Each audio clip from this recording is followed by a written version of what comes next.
14 pre-council meeting. Will you please rise for the pledge of allegiance and the moment of silence. I pledge Allegiance to the flag of the United States of America and to the republic for which it stands, one nation, under God, indivisible, with liberty and justice for all.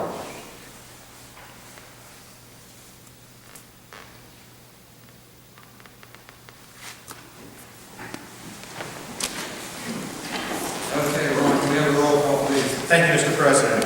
Mr. Camello. Here. Mrs. Coder. Here. Ms. Heffley. Here. Mr. Heldling. Here. Mr. Lenard. Here. Mr. Minoski. Here. Mr. Siziani. Here. Mr. Sandvisky. Mrs. Washner. Here. Mayor Kuzic. Here. Solicitor Rakunas. Here. We have a quorum for the record, and Mr. Rusnak is here as well as myself, DAS Borchek. Okay, is there any public contribution? We have 5 minutes. Please sign it.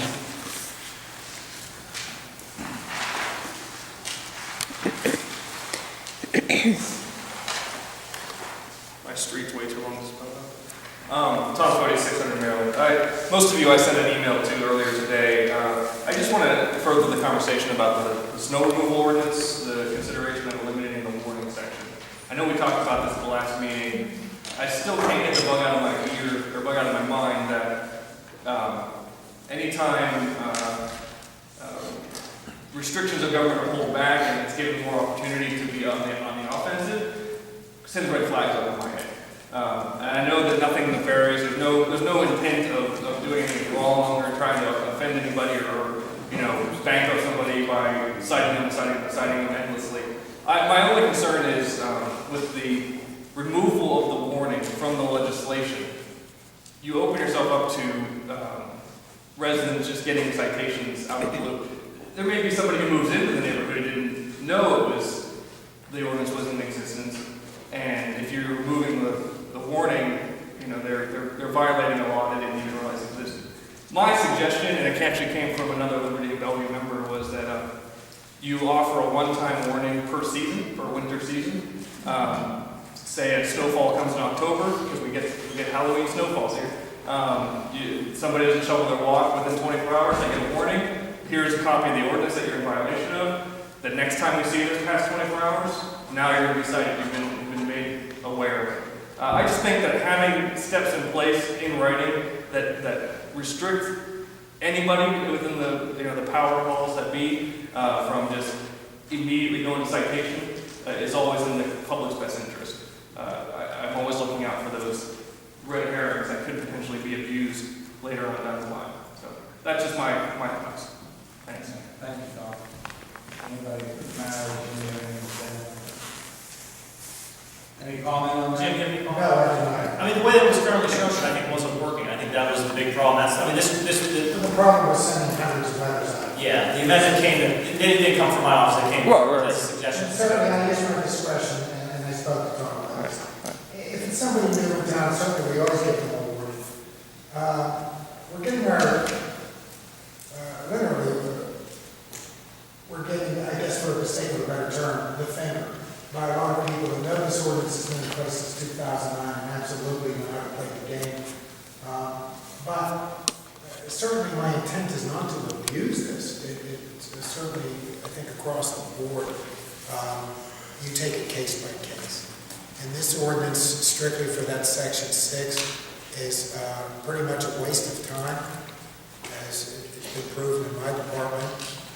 In 3 years, we've sent out 485 letters.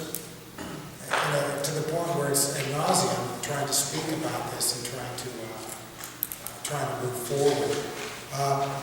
Frankly, it was my opinion anyway that we moved that section, but certainly I would follow whatever the marching orders may be. Thanks. Okay, any other public contribution? 11 for 2649, also the fire chief. Just want to give council a couple of updates. We just completed actually a couple-year-long transition from the VHF platform on the radios to the UHF platform. just moves your frequencies around. The big thing with this is, it gives us interoperability with fire, police, and EMS. We can all go to the same channel. We're all up in the same frequencies. They have public safety channels that we can use, different things along that line. In fact, it puts us in touch with most of Allegheny County. You can talk to anybody within the county if we would be called in their jurisdiction or they get called in our jurisdiction. The big thing I want to let you know is that the cost was, for the fire department, fire company, I should say, approximately $53,000 to do this with the radios and everything. And not a cent was trying to get through the borough or taxpayers. It all came from our Spun Drive and our QR service that we run both of them. So, no cost to the borough whatsoever. It's a big benefit to all the residents and the different services we work with.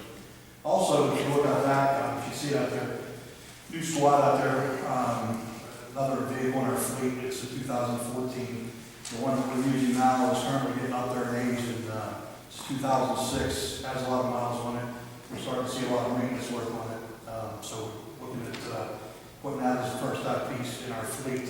We're very fortunate as a fire company and as a borough as well. That puts our oldest vehicle in a 2007, which is our rescue vehicle, which still has only 3,000 miles on it. And then the engine is a 2012, the truck's a 2011, and a 2014 squad. So I think we're in a very, very good position, apparatus-wise as well. That was also funded by QRS and our fund drive at no cost to the borough or the taxpayer whatsoever. So I just want to give you guys an update. Any questions on it? Just clarification for the record. Sure. You transitioned from VHF to UHF. Correct, yes. Thank you. Just want to get So that. in the 100 band up into the 400 band, we're up there. And in fact, all of Allegheny County's up there now.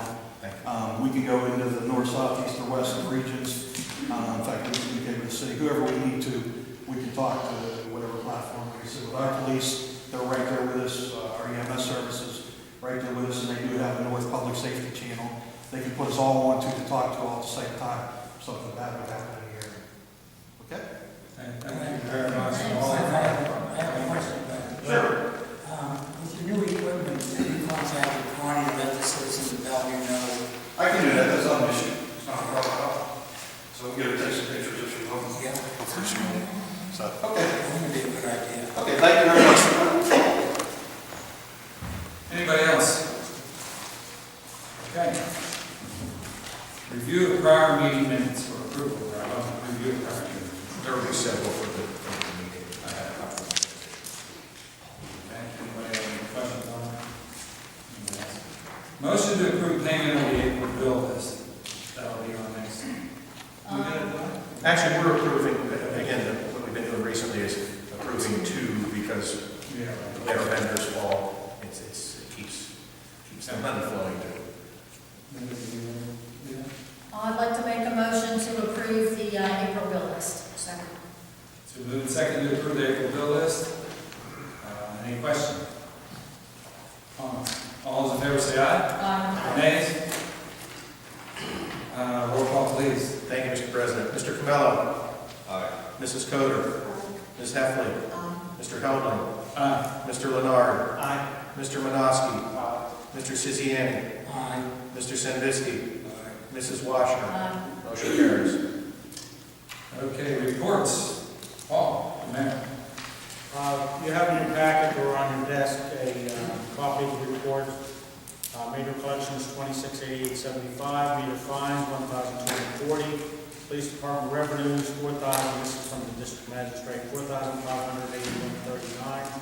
Total collections 8,510.14.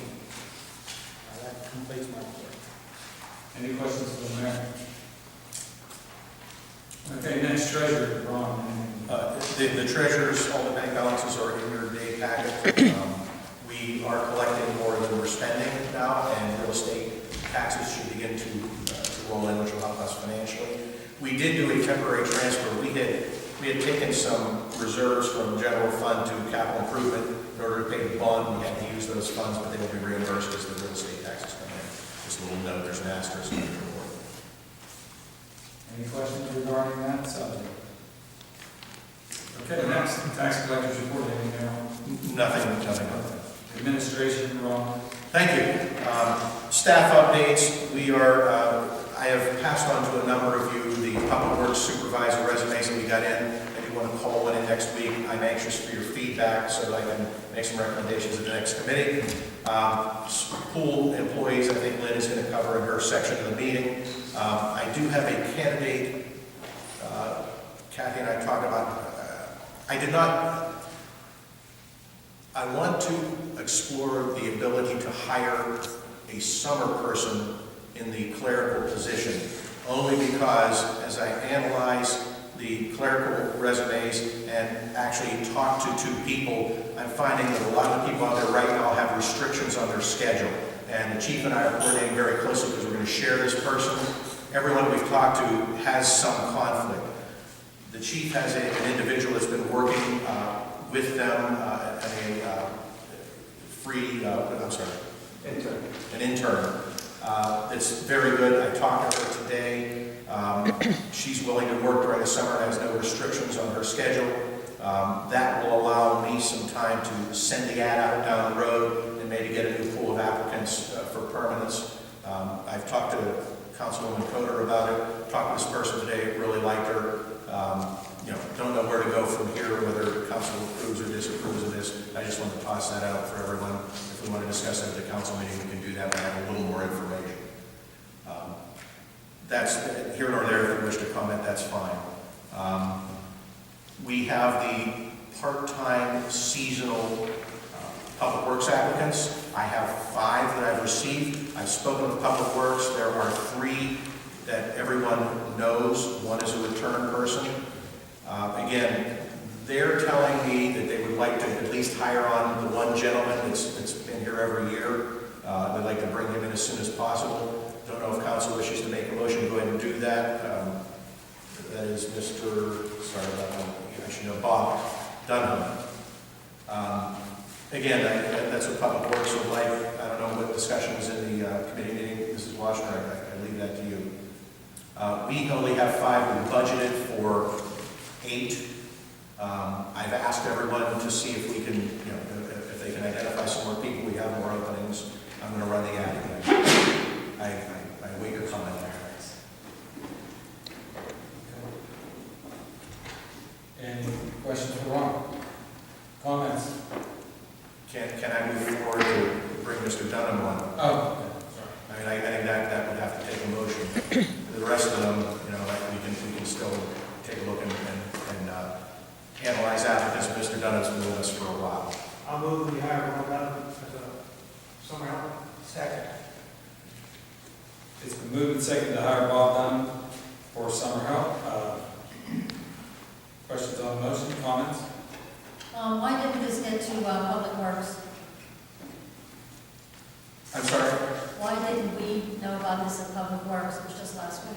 I don't know the answer. It wasn't there, but the Public Works folks were aware of it. They were the ones that came to me with the request last week. But it wasn't brought to us. Okay. In fact, none of the applications have been brought to us. They are right here. I know, but they're not with our committee. Okay. Okay. Well, if we want to hold off on it, that's fine. I'm good. I don't have a problem if he's worked for us and he's done a good job, that's fine, but I think in the future, I think it should come through committee. We had a supervisor, we were all there, we could certainly have looked at it, we all have computers, so I don't have a problem with it, but I don't want to see it happening, in the future. That's what we're supposed to do, so if you could get that to me. I will forward the others to you because they are, The whole committee. there's a little more decision to the Okay. entire committee at this time. Yes, the entire committee should. They would- And unless they don't want it. Okay. Yes, Do we need to have like a start date on that? Mr. Solicitor, and we will. Yeah, you should probably, is there going to be a later start date, or is it going to be a meeting when we show? He's going to start earlier than all the others. Yes, I believe generally we start them right around Memorial Day and work them through Labor Day. They'd like to get them on as soon as possible. I think we could probably get them in Monday, which would be 7th to 14th. If it's immediate, then you don't really need to set a start date. If it's going to be, 3 weeks from now, you should probably just say that. I defer to Mrs. Washington. We're okay with it, Martha. When I was making You the just do it immediately, and then you can just walk on. Okay. So the motion again has been made, seconded to hire Bob Dunn immediately. Any other questions or comments on that?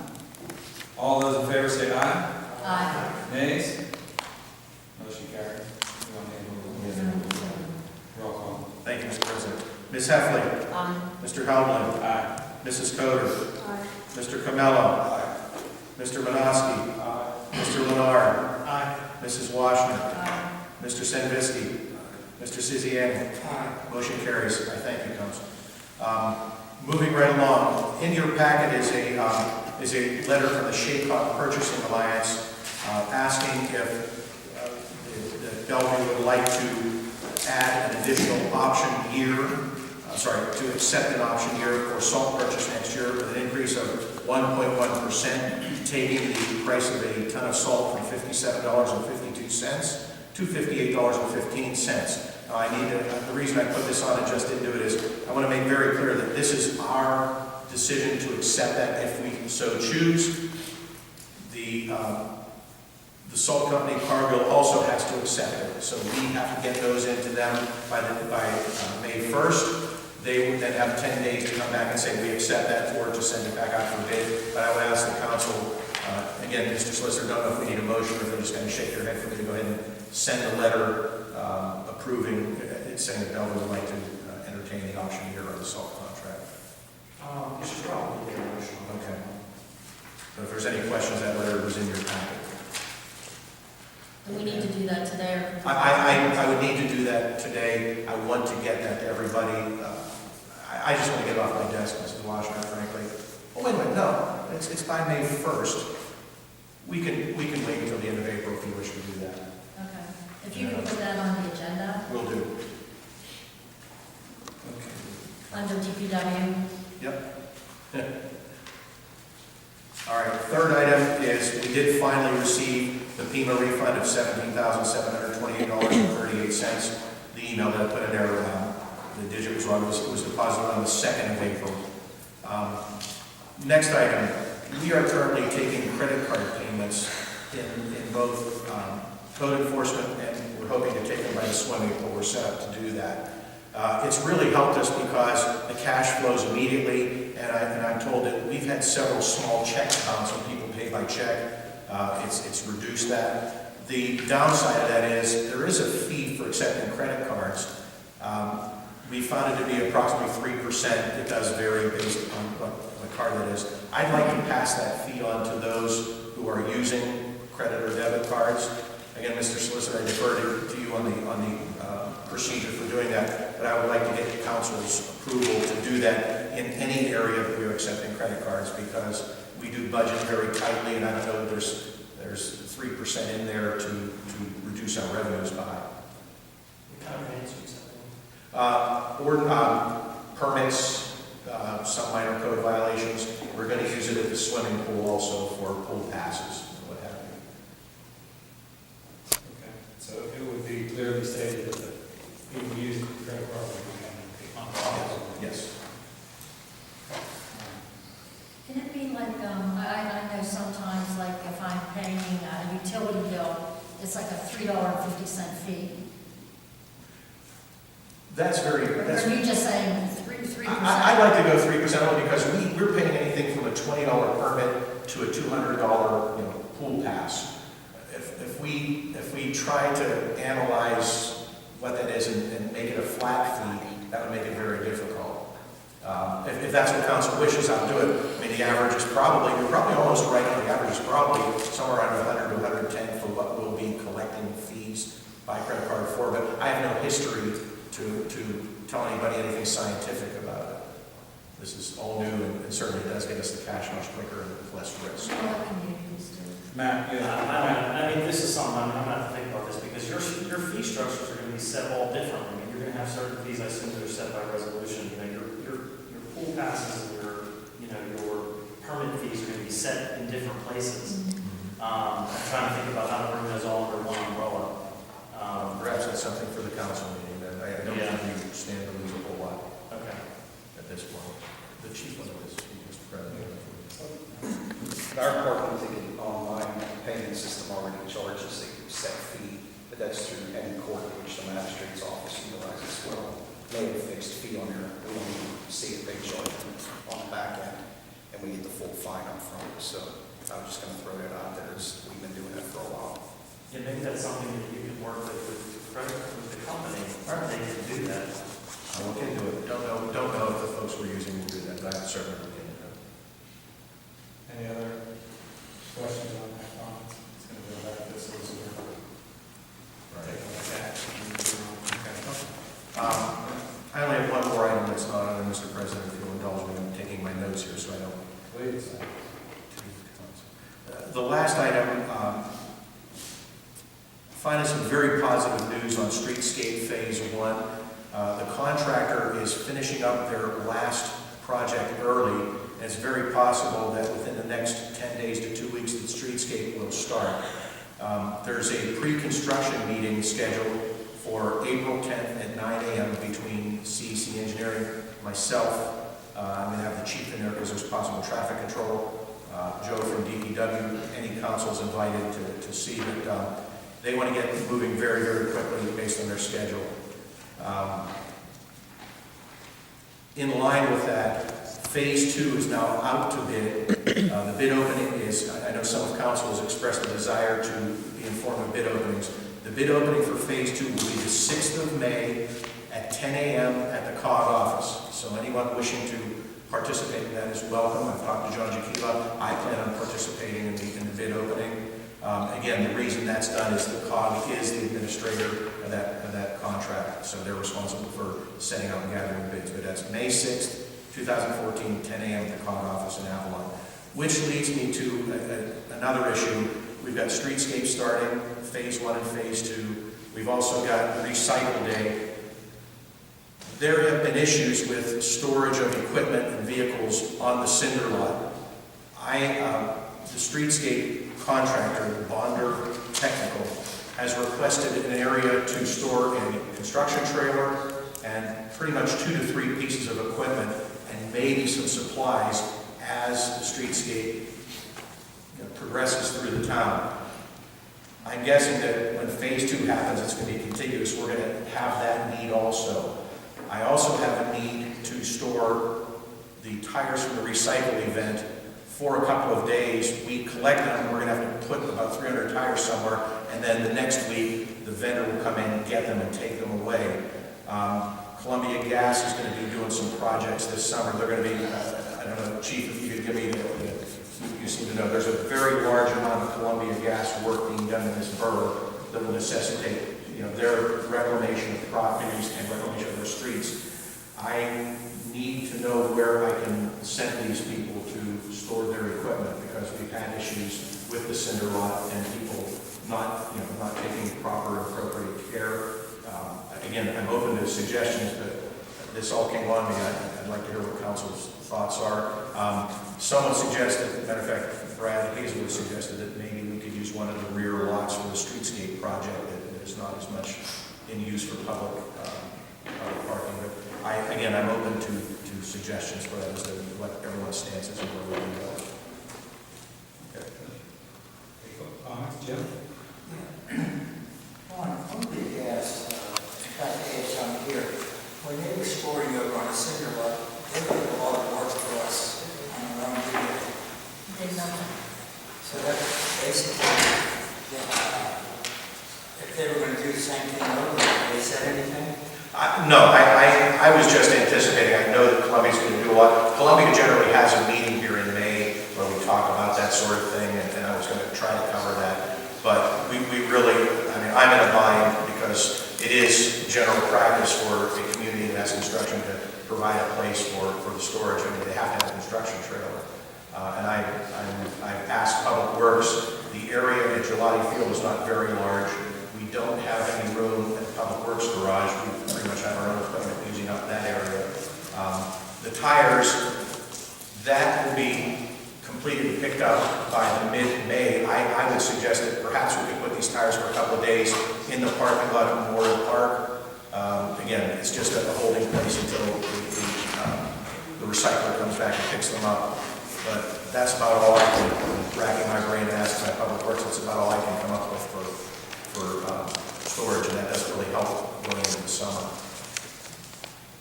I just want to reiterate, we need to have a portion of that lot set apart for patrons of Memorial Park and patrons of the dog park. In summer months, construction vehicles, Columbia Gas vehicles, tires, there's got to be a place for the people of Bellevue to are using our facilities to park. They can't be parking around the other end, walking all around. We need to do that. I mean, I think we should reserve, I've said it before, a section of that park with signs reserved for patrons of Memorial Park and the dog park. Post it, make any parks that should be parked there, the chief tickets. At finance, we talked about that, I believe it was at finance, right? About creating, the same thing, as we've all talked about, and creating sort of a map that when someone applies to get a spot, that we designate that park to on map so they can't go wrong. However, and all that, I guess, we're definitely working on that to try to get that straightened out. So I agree. In this case, well, I'll come back to this, but for the streetscape, the cinder lot's too far away. We want to be efficient. So really, the first thing that comes to my mind is that back lot, like you said, is the closest thing that someone else can think of something else, some other spot. But the back lot is the most reasonable for those guys to work. So, okay. I will add that nobody that has used that cinder lot has done any improvements to that lot. In fact, they have done nothing but make it look like a dump. There are ruts, there are mud. The gravel that was put down by the dog park is becoming non-existent. We had a letter from Holy Family of Nazareth, and they said that they would take care of any damage. I do not believe any of the damage has been repaired. This is a park, and we should be embarrassed for people who drive past this park. I drive past it every morning, and it's an embarrassment. And here, and to allow more of this to go on, I think it's appalling. That lot is just an absolute shambles. So nobody has done anything. I'm still waiting for some cinders to be put on it. And they're parking on the grass. There's somebody using a lot. Nobody knows who's using a lot. There is a trailer. I don't know what they call those little bobcat things. 3 or 4 vehicles, piles of stuff. And nobody knows who, well, the piles, they think that's Columbia Gas. So nobody knows who's using it. And it's, to me, it's just appalling. I don't think we should have any part of it for anyone to use other than the patrons of the park. That's what it's for, and it's been taken advantage of. That's my opinion. I'll get right to you. So we have 2 issues here. One is the cinder lot, and one is where's the stage. Yeah, so we come back to that stage part. Please let me clarify, I wasn't implying where, I'm just saying, I know there's been a problem, and I would like some guidance as to where to send our contractors. Again, not that familiar with the community. Are there places that I can send these folks to? I know Columbia Gas is going to be knocking on the door within the next 15 to 30 days to start their program. I believe the people in the cinder lot told me they've committed that they're going to vacate by the 15th. And who are they? It's Team Fishel is the name of the company. Who is Team Fishel? It's the subcontractor for Columbia Gas. So How come nobody knew about that? Because I emailed you, nobody knew about it, so they decided that they're going to park up there. They have stuff like, they're not even just one section, they're just sort of scattered about in the entire lot. They're parking on the grass. Where's the cinders that they promised? And then they're going to be out on the 15th, and then they're going to say, well, now we're going to be doing more work, and we want in there, and they still have not done what they promised to do. I understand. So can we come up with a solution for this in the meantime until we create some policy, or create a policy right now that prevents this from happening? Or creates a designated spot for certain people that come and apply, certain companies that come and apply for a space.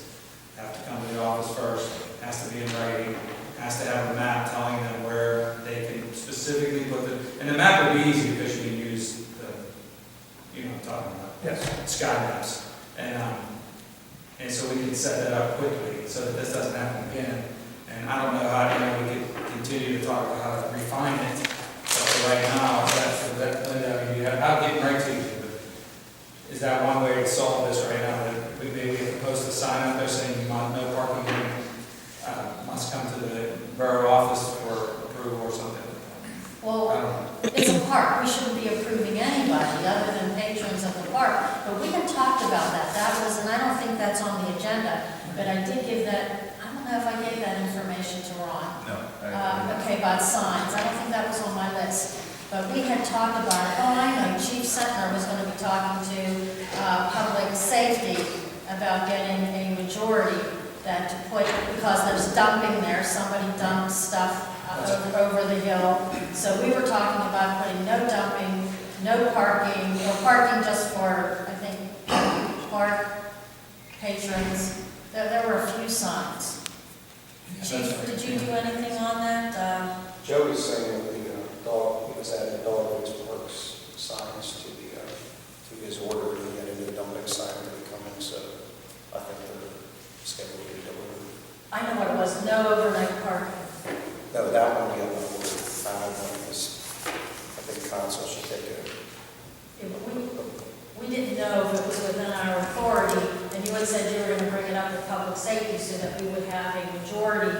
We did talk about signage, and got deferred to both committees, finance as well.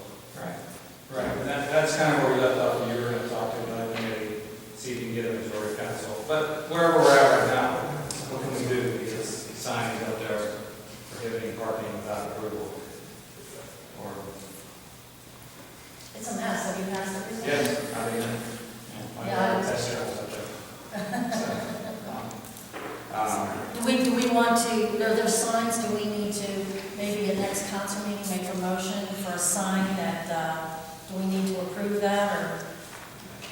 I could ask this, would it make sense to have Ron come up with some policy that we're going to use by next council meeting? No problem. And in the meantime, protect that parking lot from people just invading it. May I ask a further question? I assume that based on what I'm hearing, we're going to have a policy. I mean, I'm hearing talk about no parking at all. Do we want to section off? I mean, I like the idea about a map saying, here's where you're permitted with your proper approval. I'll sign it, I'll seal it. We'll put some, here's what you must do. I would really like that, because this is going to come faster than the next meeting. These people are going to start. We've had a week of very nice weather. What section, if any, of that cinder lot would we like to approve for parking, if any? I need that, because that's not clear to me right now. And I'll come up with a policy, I'm fine with it. And I'll even, if it's okay with council, I'll keep it at what we say here, but I need some guidance. Well, Jim, I'm sorry. We're discussing this in council, this is in the parks, that should go through, all this should be going through the parks committee. Yeah, but he's saying he doesn't have time right now, that people are gonna come and hit him up to get parked there, so. I can understand. We just wanna do something in the interim and take it up. I can do it in the interim, and after that, just give this to the parks, it's their committee. Okay. It belongs in the park. We should be here discussing how to change things in the park. Well, we did have that committee last time, and we didn't get as far as we needed to. So, what I'm thinking is you're correct. So if we take it to committee out, but in the meantime, if he can come up, we can direct him what to do in the meantime, is what we're trying to accomplish here. Involve them in what's going on. I understand, and I agree, we should definitely do that. But in the meantime, we have to have a solution for the interim, and at the same time, there may be needs that have to be, there may be parking that's absolutely necessary. I don't know that, I'm just saying it's absolutely necessary for some company that's working on that. So, if it was up to me, I would think closest to the back of the baseball field would be the place where it's kind of offset from the citizens seeing it on the other side. So, That right now, that parking lot is in no condition for anybody to be parking in. okay. It's an absolute mess. I mean, it's a mud hole. They're parking on the grass. So, the cobblestones are gone from the dog park. I mean, they were parking there, and then someone must have told them not to park there, because as soon as I told Ron, it changed. So, or either that was a committee, it was something, either committee or Ron that I told. But it's not in a condition for anybody to park in there. It's an absolute mess. Well, if you don't want anybody to park, why don't you just put a chain across the entrances and put a big sign? Dog park. Dog park. The dog park has to be there. So, I think it's something that we could use. Well, there's a part on the right-hand side that still has some cobblestones, Matt, but that's theirs. As far as the streetscape's concerned, we're about to create a no parking area for that equipment on South Jackson from Lincoln down. I don't know how big the equipment's going to be, but if it's a trailer or some smaller equipment, we could just give them that 3 or 4 spaces down there. They could park there as long as they need. On the hill. Sure. Does that impact people who live there? Park on it? I don't think up that high. That's more business related, I would think. Matt, why don't you ask- Because I don't think any equipment's going to We fit. just raise our hand, please, so we don't get out of work, please. So, yeah. You had, the rear lot, I think you're talking about lot 2. Parking lot is what you mentioned. That's going to be a very tight squeeze to get any construction equipment in either, especially with the island. That's true. The other solution might be to approach HEH with about the Monroe lot. It's not used. And they might be up for that. What's the time for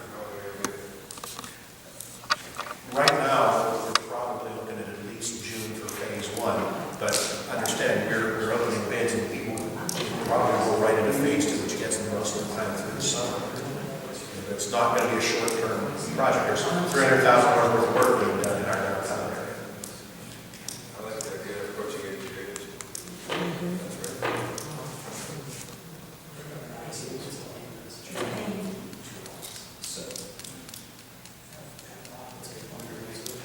Somebody else have something to say? Matt, I mean Vince? For parking up the cinder lot, if it happens, one thought is, I don't know how many people park at the dog park at one moment, but if you could save on signs, maybe have the whole hillside where they, I think they would park, have a sign at the one end to the other end with arrows pointing inward, and that would be the dog parking area. I think that'd be, parking. Of course, I don't know if you need more. That would be the start. Then on the other side, of course, you have industrial parking or commercial use parking. Because I don't think we have any other spots here in Bellevue to have the parking needed for those companies. Right, yeah, and designated spots is what we're saying. That's what we're trying to do. Are there those, can I see the hands of the people that absolutely don't want anybody parking in the center lot? Other than dog parking. Other than dog parking? Okay, so there's the issue of, go ahead, Frank. People, who's parking in the center lot? These companies, we get paid for it, or? That's another good thing. I mean, if they are gonna park there, we should charge them. Yeah. I mean, I don't know, when I was up there the other day, and that thing was full, I was like, I didn't know what was going on, there was trailers in there, and there was all kind of stuff, I'm like, I thought something was going on. That was horrible. Yeah, I'm just saying, I'm just saying, if someone parks there, we're gonna use a lot, let's charge them. That's a big lot there, let's do something with it, I've been saying that for years. Good, yeah. I agree. When this first started happening, I had asked the former DPW committee chair, who allowed this, and apparently there was some discussion, and she assured me that we were getting something for it. So I don't know if we should talk to her and see what was negotiated, or did that just keep creeping and more people kept parking there, but she did tell me that we were supposed to be getting things for it. Not monetary, but work. My understanding, if I may, Mr. President, You may. is that those who park in the area would perform services. And again, I did not make these arrangements, let me make that clear. I know that the Columbia Gas subcontractor was very aggressive about paving and their reclamation of some of the streets up near North and North Jackson. I can tell you that one, I was very satisfied. There are others, they were saying the tree trimmers were helping us by trimming trees around the ball field. That wasn't able to happen because we really didn't get into tree season this year, and they exited. My understanding is that there were arrangements made for them to help us by providing service that the borough would otherwise have to pay to have done. But there are no, my issue is there are no agreements, there are no contracts, there's nothing in writing for me to go by. So that would be what I think we need to do. Apparently this was made with people, a wink and a handshake. We need to have something in writing, and I think people should have to pay X amount to rent it or whatever if they're going to park there. And it's not just this agreement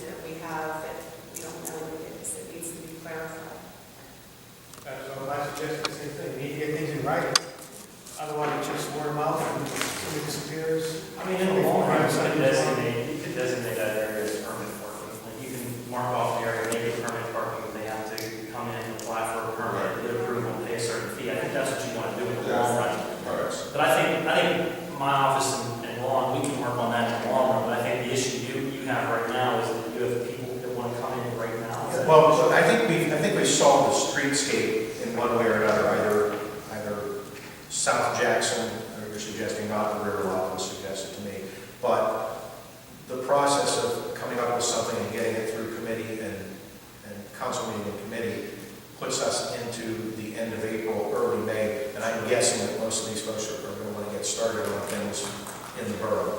I can come up with something, get it to you, to get to committee. Okay. And that way, we can try and fast track as much as we can. I don't know the exact time frame yet, because I don't know how long we'll sit in committee, but I can try and have something to you very quickly. That'll start that process of designating that area as permanent parking, and then hopefully we can have something in place. If committee wants to make that recommendation, it'll be kicked. I'll send it to you, you kick it to committee, the committee can discuss it. If they want to bring it back to council, then they can do that. And then what we'll do is, as I get requests, if I get requests in the meantime, I'll just have to go to committee and we'll deal with them on a case-by-case basis. I have no choice at this time. But are we going to post it permit parking really immediately? And is that something we can do without? No, you don't know if it's permanent parking. Right now, right now, it's parking. It's a public area with no restrictions. They're really this time. Okay. So in the meantime, before these people skip out on us, who's going to go up there and get something from these people who have been camping out there? Good question. If we can even do that, because we didn't say that at the beginning. That's the problem. Well, they ruined the lot. Oh, get that, get repaired. Basically, re-gravel or some center. So, Whose responsibility is that, though? I have contact information for the last 3 or 4. If I can get I can go up and take a look and try to do my best to assess the damages and assess who's responsible for them. Mrs. Washner had me contacting all the folks in identification, so I've got that. So I mean, while it may not fall in my responsibility, probably the quickest way would be for me to contact these folks and say, hey, you haven't come up here into the bargain, whatever that bargain is. well, and the lot needs fixed. Yes. Please do that. Now, does that come back to the police department talking to them? We can tag team it. Okay, but here's the thing, it has to happen right away. That has to really happen tomorrow, because once they're gone, as far as you communicate with them. So my understanding is that, go ahead. If you want to make this a commercial situation, then you need to change zoning. If you're going to start charging, it's now not a park exposure. It is now a commercial exposure. Okay? You're not changing the use. You're not changing. You are changing the use because now you're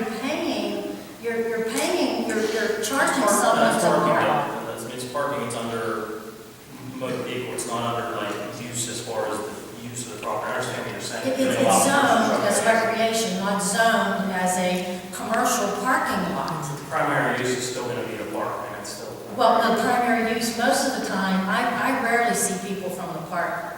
What I see is commercial vehicles, and we're not talking about little 3/4-ton pickup trucks, half-ton pickup trucks. We're talking major vehicles here who have made an absolute mess, who have large emissions coming from their vehicles. They sit there and they idle. One woman complained from across the street of the pollution from the idling of all these vehicles, and we've got a person across there that's on oxygen. I mean, we've got elderly people living on that street. We've got children living on that street. If you want to make it commercial, I think you need to rezone it. Plus, there's an ordinance from Ross Township. So,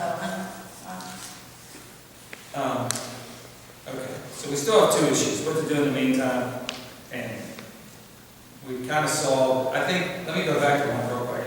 For the construction on the streetscape, can we just have them look at the 2 spots we talked about down in Jackson? Which That prepares me for Thursday's meeting. I have 2 options. Take a look at that and back lots and see. one of those as well. Yeah. But I don't want to be that's not that far away. If they could look at 3 spots and you come in one, and then we can approve the one that works best, or they can, work the other, because that spot, like, where I don't know if the hillside causes trouble, but, so the other issue, which we'll go back to solve quickly, is the cinder lot. Jim? I was gonna say the third option, running off the road is the old Ike's tire, composite carpet.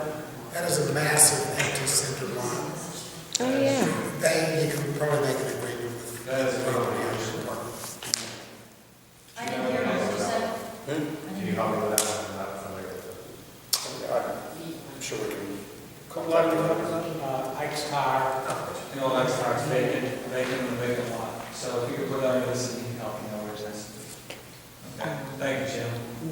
Did I miss somebody? Okay, Just on, trying to get people to repay or do something with the lot. I think since we didn't have anything in writing, how are we gonna hold the 2-3 companies that are there now responsible for putting the potholes, the, damage to the lot, where I thought we were gonna re-cinder it or, put the mills in it ourselves.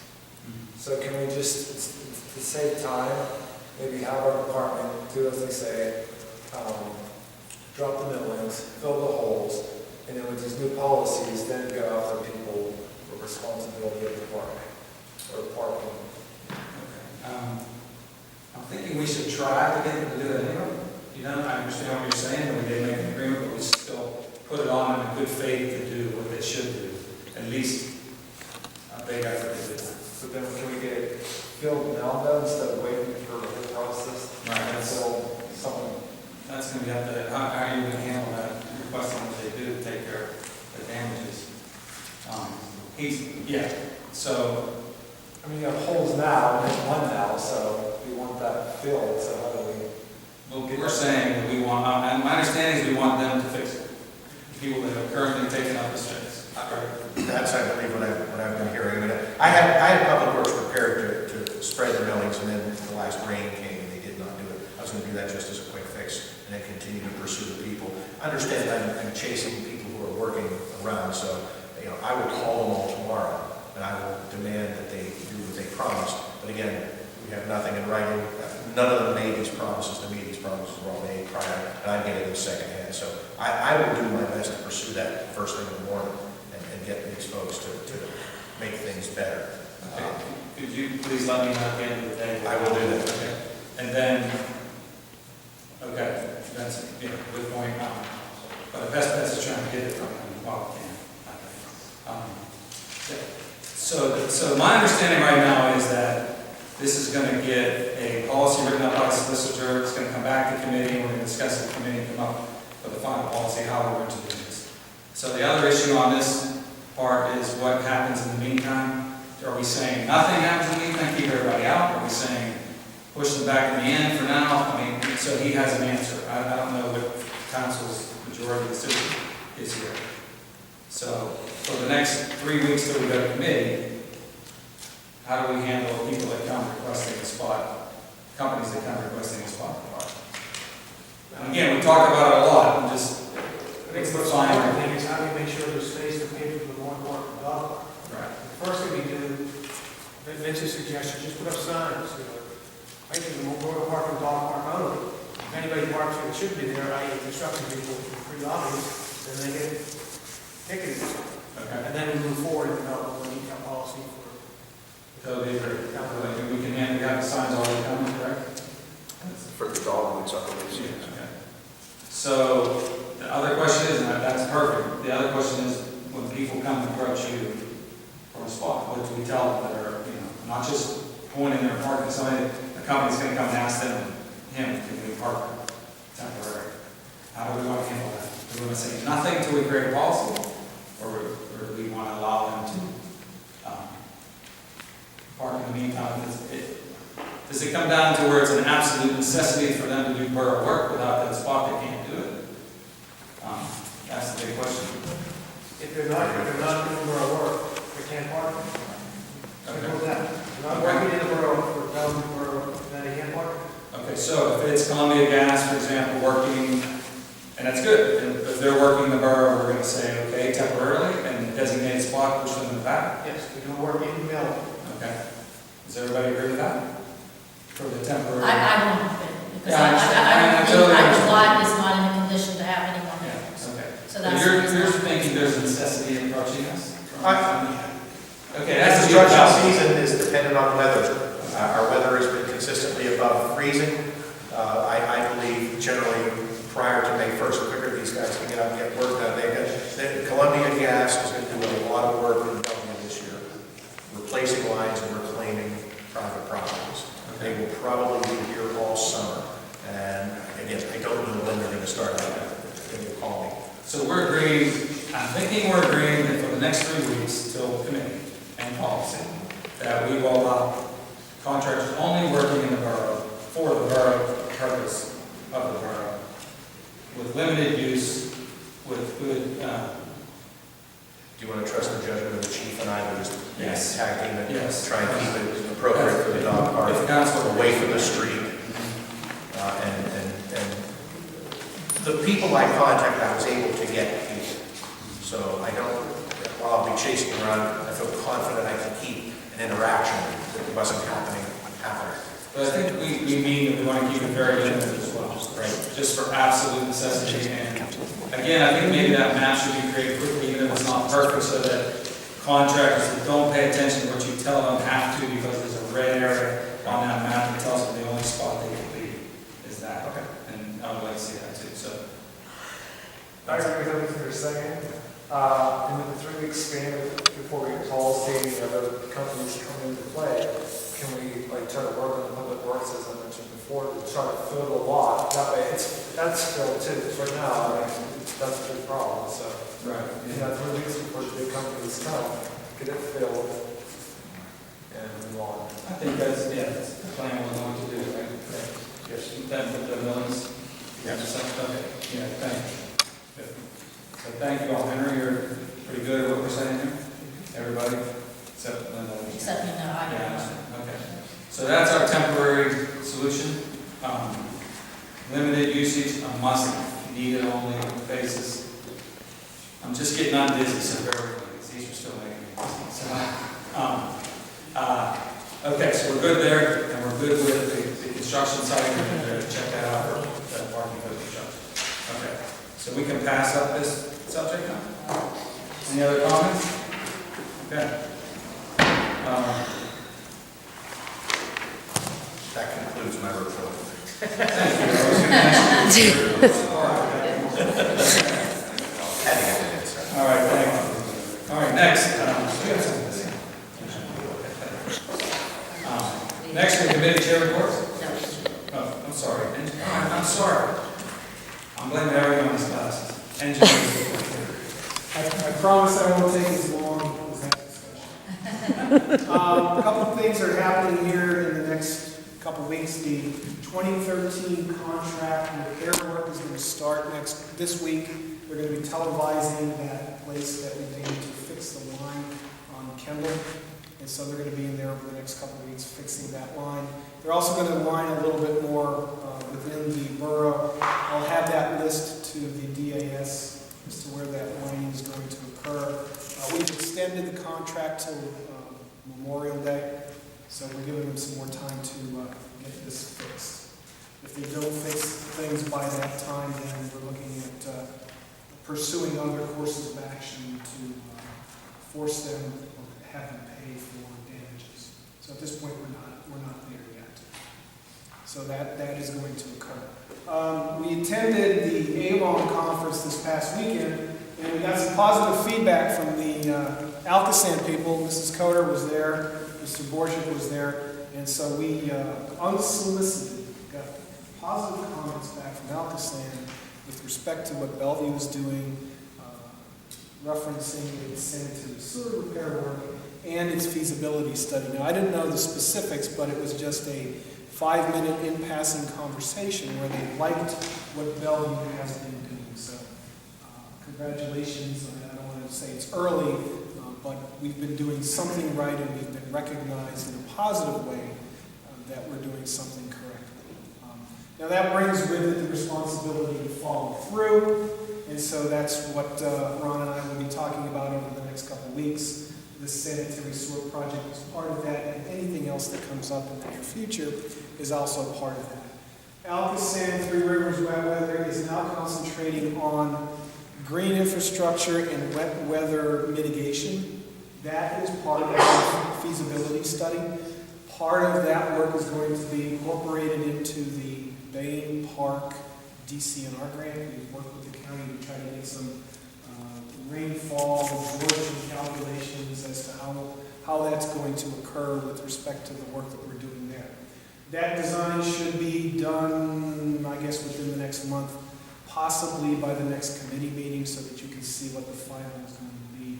We'll have a more final cost estimate as to what those options are. I'm shooting for the committee meeting in May. So, unless there's any questions, that's all I really have. I wanted to give you some good news for you. What's this line on Kendall Avenue? If you recall, a couple months ago, the initial attempt of the contractor to line that section failed. Line what section? Section of sewer on Kendall Avenue. It failed. Okay, oh, I didn't know, go ahead. So we re-televised it and had them come in there and offer a solution. They're going to apply that solution in the next coming weeks to fix that area. It didn't damage the pipes, it's just that the lining of the pipes didn't take. So they have to come in and reline. Okay. So they're going to be doing that. Thank you. It's all underground, nobody sees it anyway, but we do. And if you all want to take a look and see how your sewer pipes look, I have the tapes, and I'll show you. So just give me a call. Yeah, okay. Any other questions? That's all I got. Thank you very much. Okay, anything to say about the library? There is a library report. Okay. So we'll talk about that.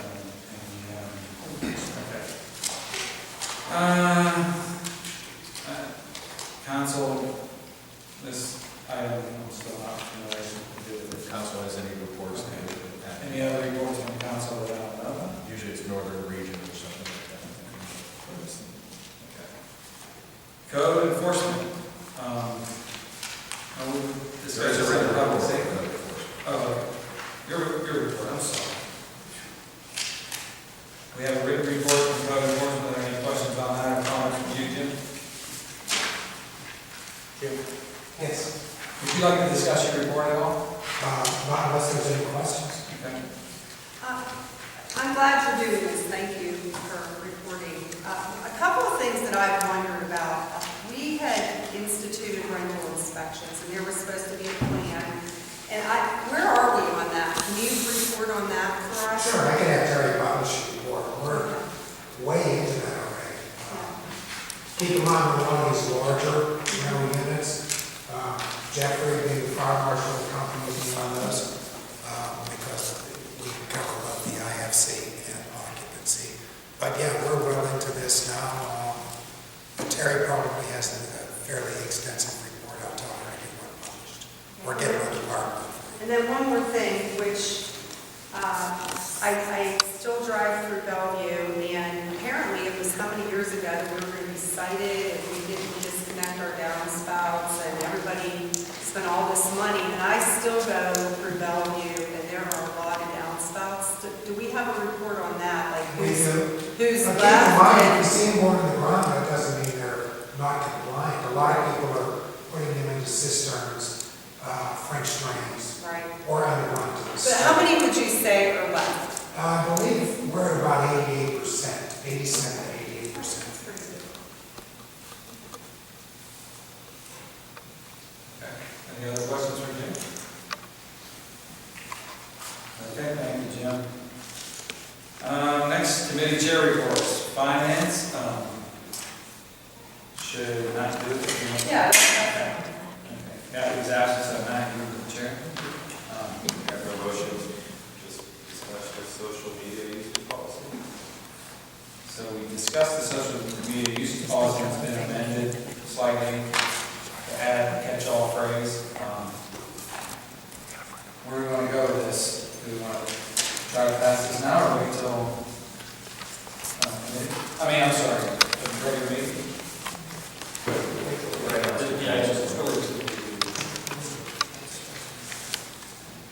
Jim, did you have something? You're good? All right. Next, Parks and Recreation, Lynn. Or any other questions for finance? I'm sorry. Any comments, questions, thoughts? Okay. Thank you. Now, Parks and Recreation, thank you, Matt. Right, thank you.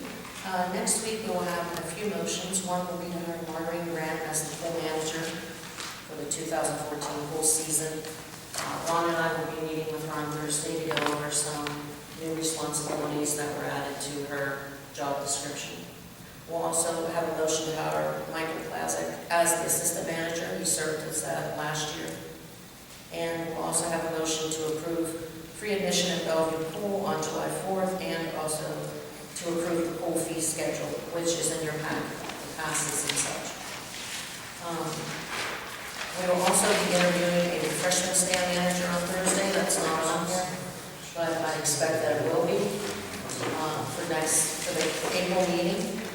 And also, after we meet with Maureen, we will be setting up when the summer help will be interviewed, and hopefully all those things will also be at the April meeting. Questions on the poll? The motion's all say for tonight's action tonight, I just want to say. It's a typo, because I wasn't there, I thought that was communicated directly with. Are they necessary, in other words, is it needed tonight? No. I don't think they have to be. Sorry. They'll have to have a regular meeting, but not necessarily tonight. Okay, good. Just check. All right, we have a few other things. Next week, we'll also have a motion to refurbish the Bellevue statue at Base Park and to restore the patina, which should be an end, at a cost not to exceed $2,000. It might not be that much. A man, which will be Bruce Krause, came out, Michael Krause, who's a curator at Soldiers and Sailors. He came out and did an evaluation of the statue. If you remember, the statue was restored and work was done on it when Sam Sokol paid to have that refurbished, and that was around 1999. It was rededicated in 2000. All right, he took a look at it, and he said it was properly cleaned and fixed, but over the years, there has been no maintenance, so now some of the patina in small areas are beginning to oxidize, and he recommends that we get that done. It should take 1 to 5 days, and his estimate is $500 to $2,000. It would not go to $2,000. He's not going to know the exact cost until he really gets into it. Because we would like this done before our 100th celebration of the library, I wanted to go ahead and have the motion for next week. I don't know if anybody wants to discuss that or not. Any discussion? I'm all for restoring it. I just was questioning where the funds are coming from. It's coming from general supplies, and isn't that what the Sokol Fund was for? Yes. And then also the Veterans Fund has $4,000 in it.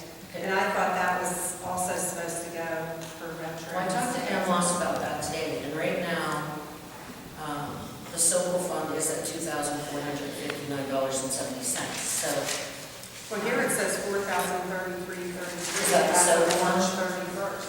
is that the Sokol Trust Fund? Oh, the Sokol says it's at $958. Right. And then the Veterans Fund's at $4,300. Yeah, we don't want to, deplete the Sokol Trust Fund. I can tell you exactly, because I was talking to Ann Moss today, and she said it would come out of the general funds, but I did not write down the exact line item that I she have gave. it, and it says general supplies. That's what it's called out of Parks and. Do you want a better explanation from her for next week? No, I just think the money should be coming from these accounts over here that it was designated for, like the Veterans Fund. I thought they gave us that money to do veterans types of things. And yes. Yeah, there is, like she said, $2,400 in the Sokol account. That account is part of the general fund. That's why it's still under the general fund. It's just the checking account, but it does have $2,400 and something. So it can still come under that account. It comes out of the bank account. It's set up specifically for that. The $4,000 that's in a CD up at West Banco, that's for activities. That's really not for the statues and stuff. That's for activities, veterans activities. But that's, that money was set aside. There's also, I think, 12 shares of PNC stock that's set aside for that also. But, yeah, we have enough to do that out of the so-called bank account. It's under the general fund. So that's where it should come, you're right, that's where it should come out. But just as of March 31st, it says it has $958, so where's the other $1,300? Let me see if she's combining another. There must be something, Yeah. I don't know what you're thinking. I'll get This clarification. is the balance sheet for the, She for did the make Oh, sure checking that's- accounts. Okay, that's probably wasn't in the, that's the budget, I believe.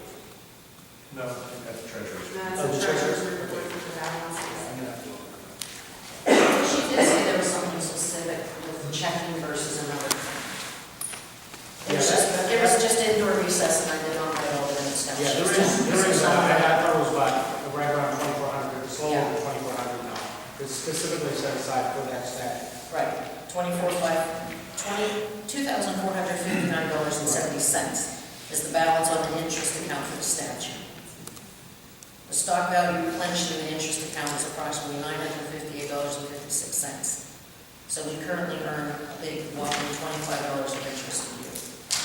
But she had that all spelled out, I just did not write all of it down, but I can get that to you. Yeah, I just want to make sure we're using the money we set aside for this. Appreciate it. Okay, is this the only person in Pittsburgh who can do this? Have we got any other estimates to see if we can get a better price? Well, I think he's done work previously. It is very specialized.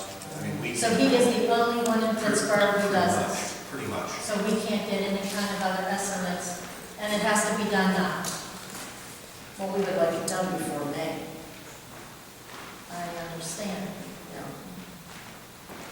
I believe Ann did call around. This was somebody that was either used before, had, a reputation. He's a curator at Soldiers and Sailors, but has his own, I guess you would call it a side business going, and he does this. He came out and evaluated the statute free of charge. Gave us a written report on it as well. Okay, and so there's just nobody else, okay. Jim? And he also said that statute is not like how they were just played, that is actually a genuine statute. Yes. I believe your dates, I think you said 1999. Was after it was refurbished. It was. But it was dedicated in 1904, why? Because that's when Sam Sokol gave us the money. It was around 2004. That's what our website says. I know it was dedicated in 1921, and this man did not believe that it was an actual bronze statue. It's not something you see too often. And that's why we need to keep it in good shape.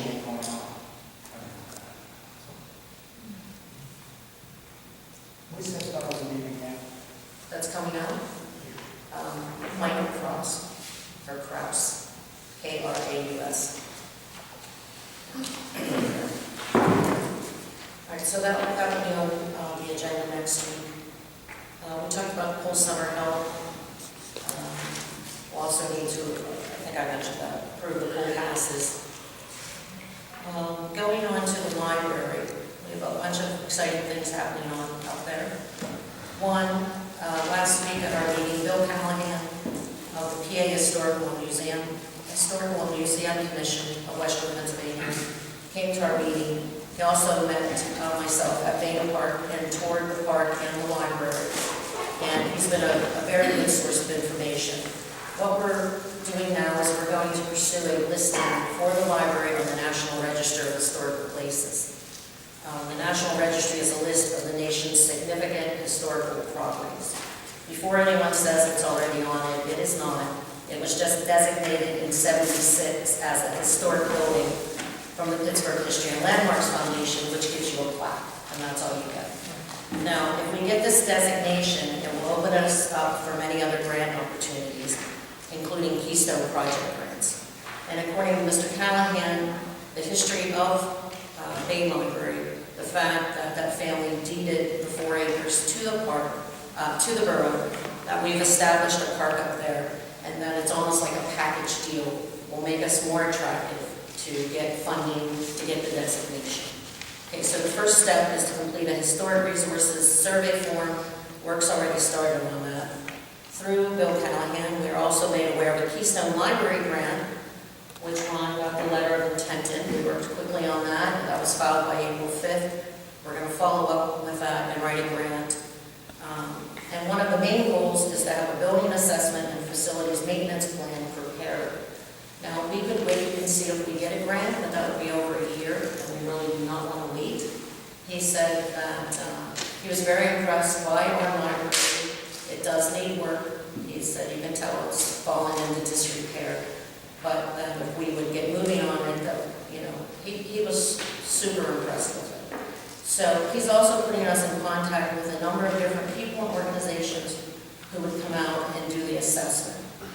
And the idea of the assessment is to document the historic and the current conditions of the property, identify critical maintenance and repair needs and prioritize them, provide cost estimates for work, and also the fact that you have a long-term plan makes you more attractive to get grants and aid.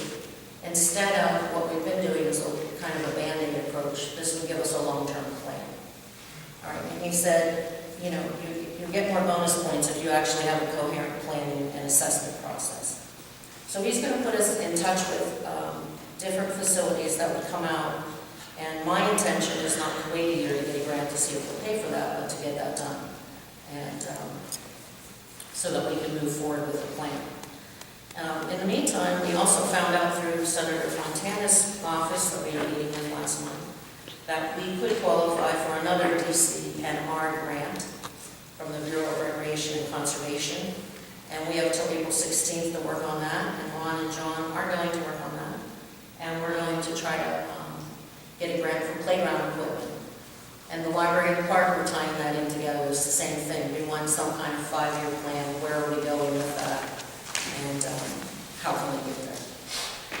Also, this is another fact that Mr. Callahan brought up. He had said, looking around, of course, since we go to Main Park all the time, I don't think we see it as he did. But he brought to my attention how massive landscaping when the park was first set out was done. And he had asked, do we have a regular tree service checking on those trees up there? Because as they age, if there's problems, it's going to be a problem to replace them. So he just brought that up, and I asked around, and no one seems to know if we actually do have regular tree maintenance going on up there. No one seems to think there is.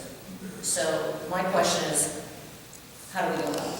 Do we need to get bids to see what a tree service would be so that they're constantly checking on those trees and providing maintenance, or how do you guys feel about that? I think all I've asked was that the candidates were earlier this year, last year. Isn't there some sort of fund established for Main Park maintenance? $40,000-$50,000? Well, there is a TEAS fund, and that is about, I think it's $319,000. We are, because it's a private trust, we must distribute 5% of it each year, which is about $15,000, depending on its value at the end of the year. We just received a check today, as a matter of fact, for $2,800. We don't know how that comes into. Ann is calling a guy named Chuck Collins at BNY Allen. That's worth 90 cents, and we'll find out. But usually we get $15,000 a year. It must be used for that. Well, for the park and the library, I'm not sure exactly. I can't remember how the will actually reads, but I think it's for that. We've been using it for the library. That may be restricted. I'm not sure. I think we should look into that. Jim?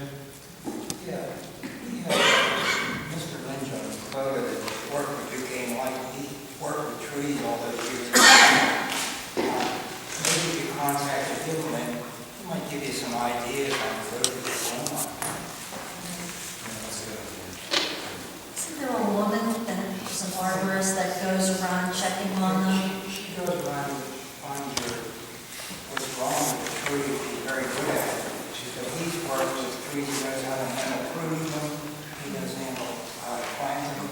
So maybe we give him a call just to get some advice on what the road you're avoiding, which I think is really commendable. Thanks.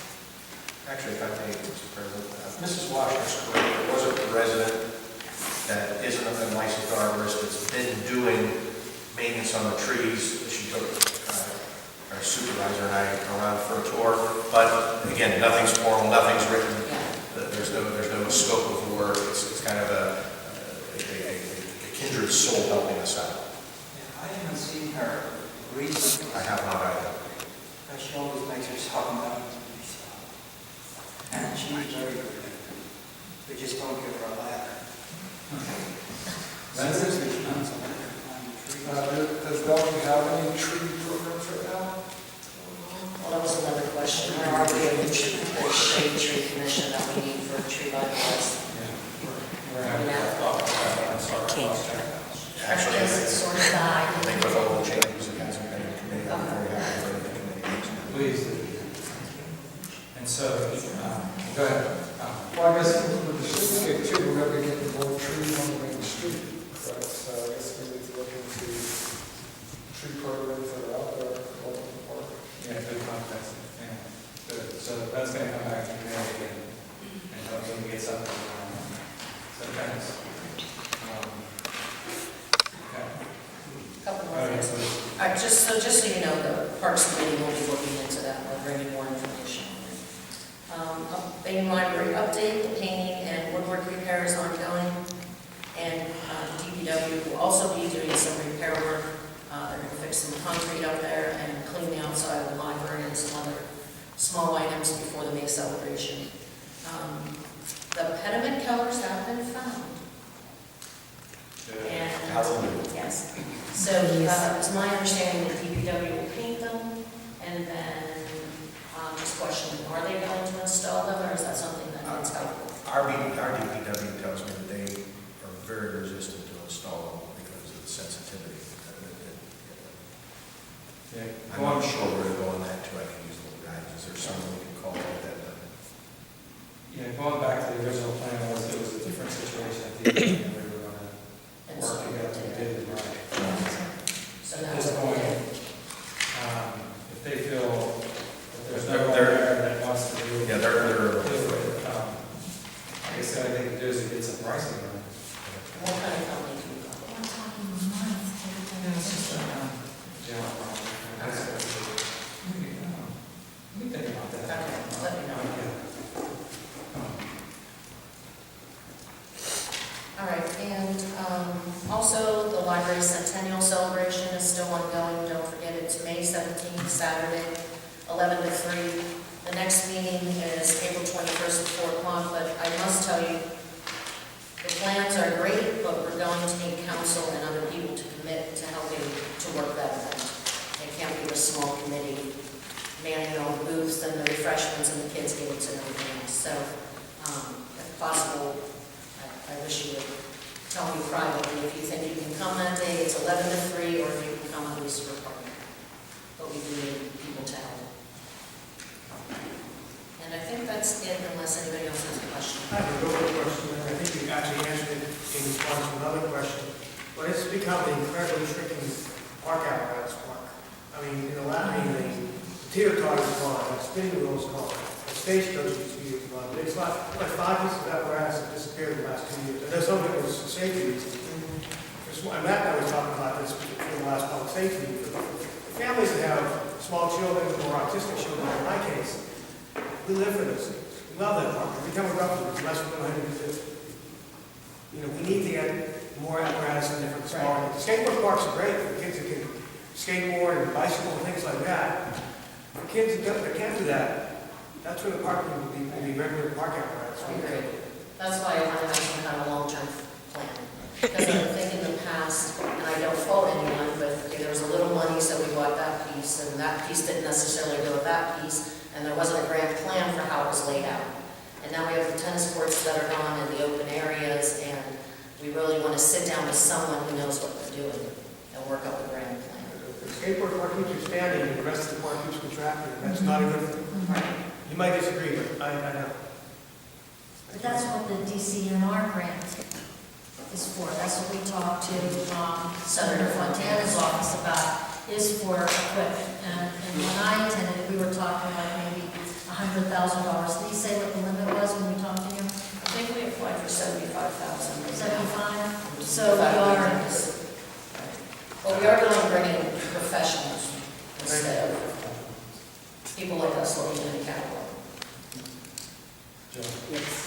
Just to be cautious, the grant does not just cover material that you install for playgrounds. The grant covers everything that the grant requirements require. So there's a lot more there than just buying equipment. There's accessibility issues that need to be addressed. ADA. Safety issues, how big the space needs to be. An assessment needs to be made of the location to see whether or not those areas are large enough to take those pieces of equipment that you want.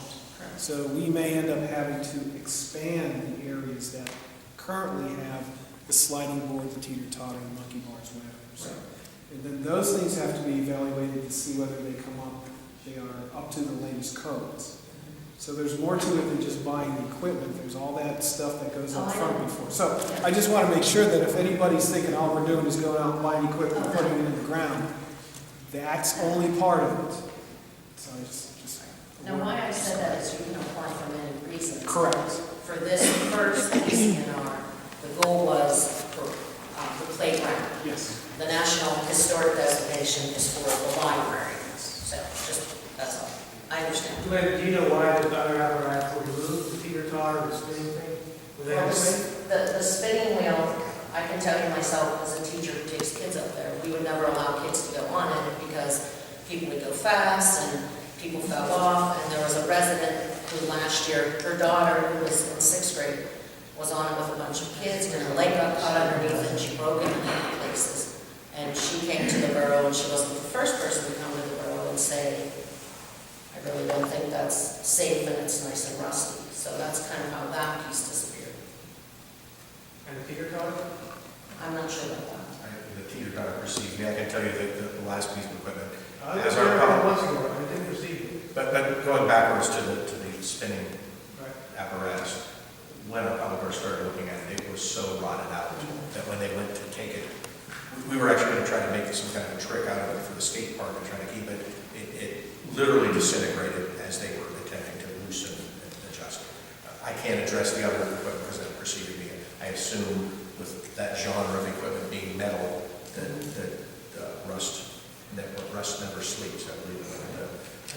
I think maybe somebody sold the scrap. That was a good chip.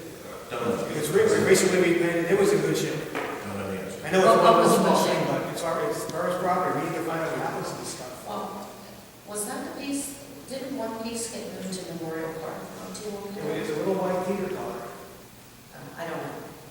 I mean, we as Bellevue councilmen, Bellevue residents, we need to know what happens to this stuff. Nobody seems to know what happened to it. That doesn't make any sense.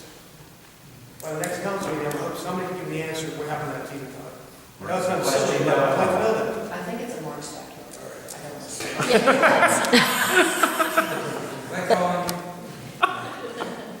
I started doing the newspaper, wasn't it? I will ask public works, because generally our employees there know. I've got to start answering that question and amongst my other things tomorrow. I get that question.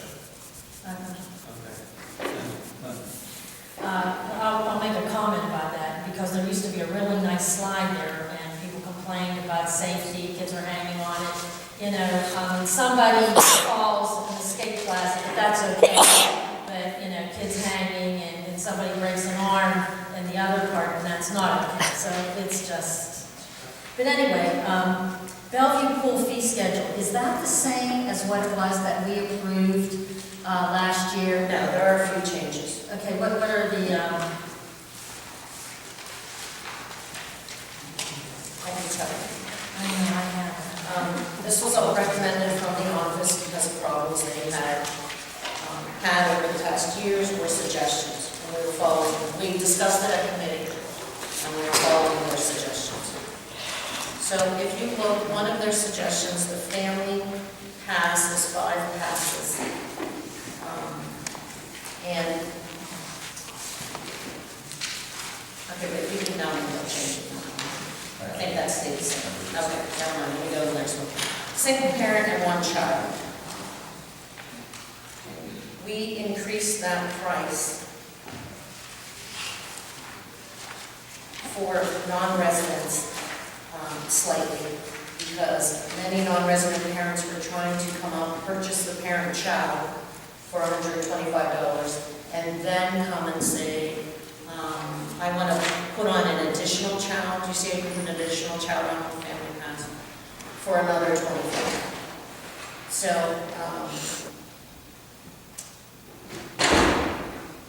I guess, let's put it this way, there's some scaling going on with that, and they thought if they, raised this price and evened it out, that it could possibly save from that.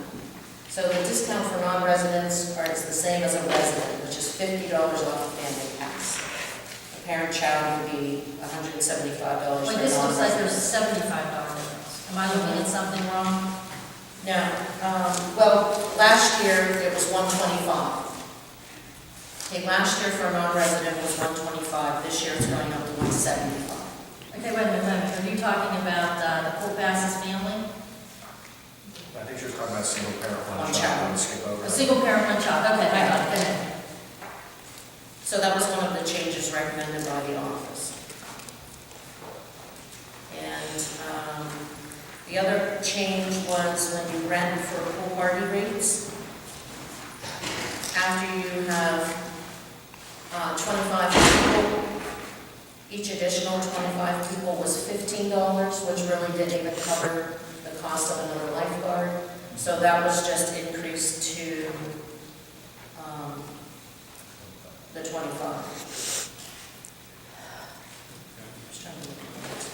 Okay, so those are the only 2 places that changed from what we voted on? From last year. Yeah. Yeah. Okay.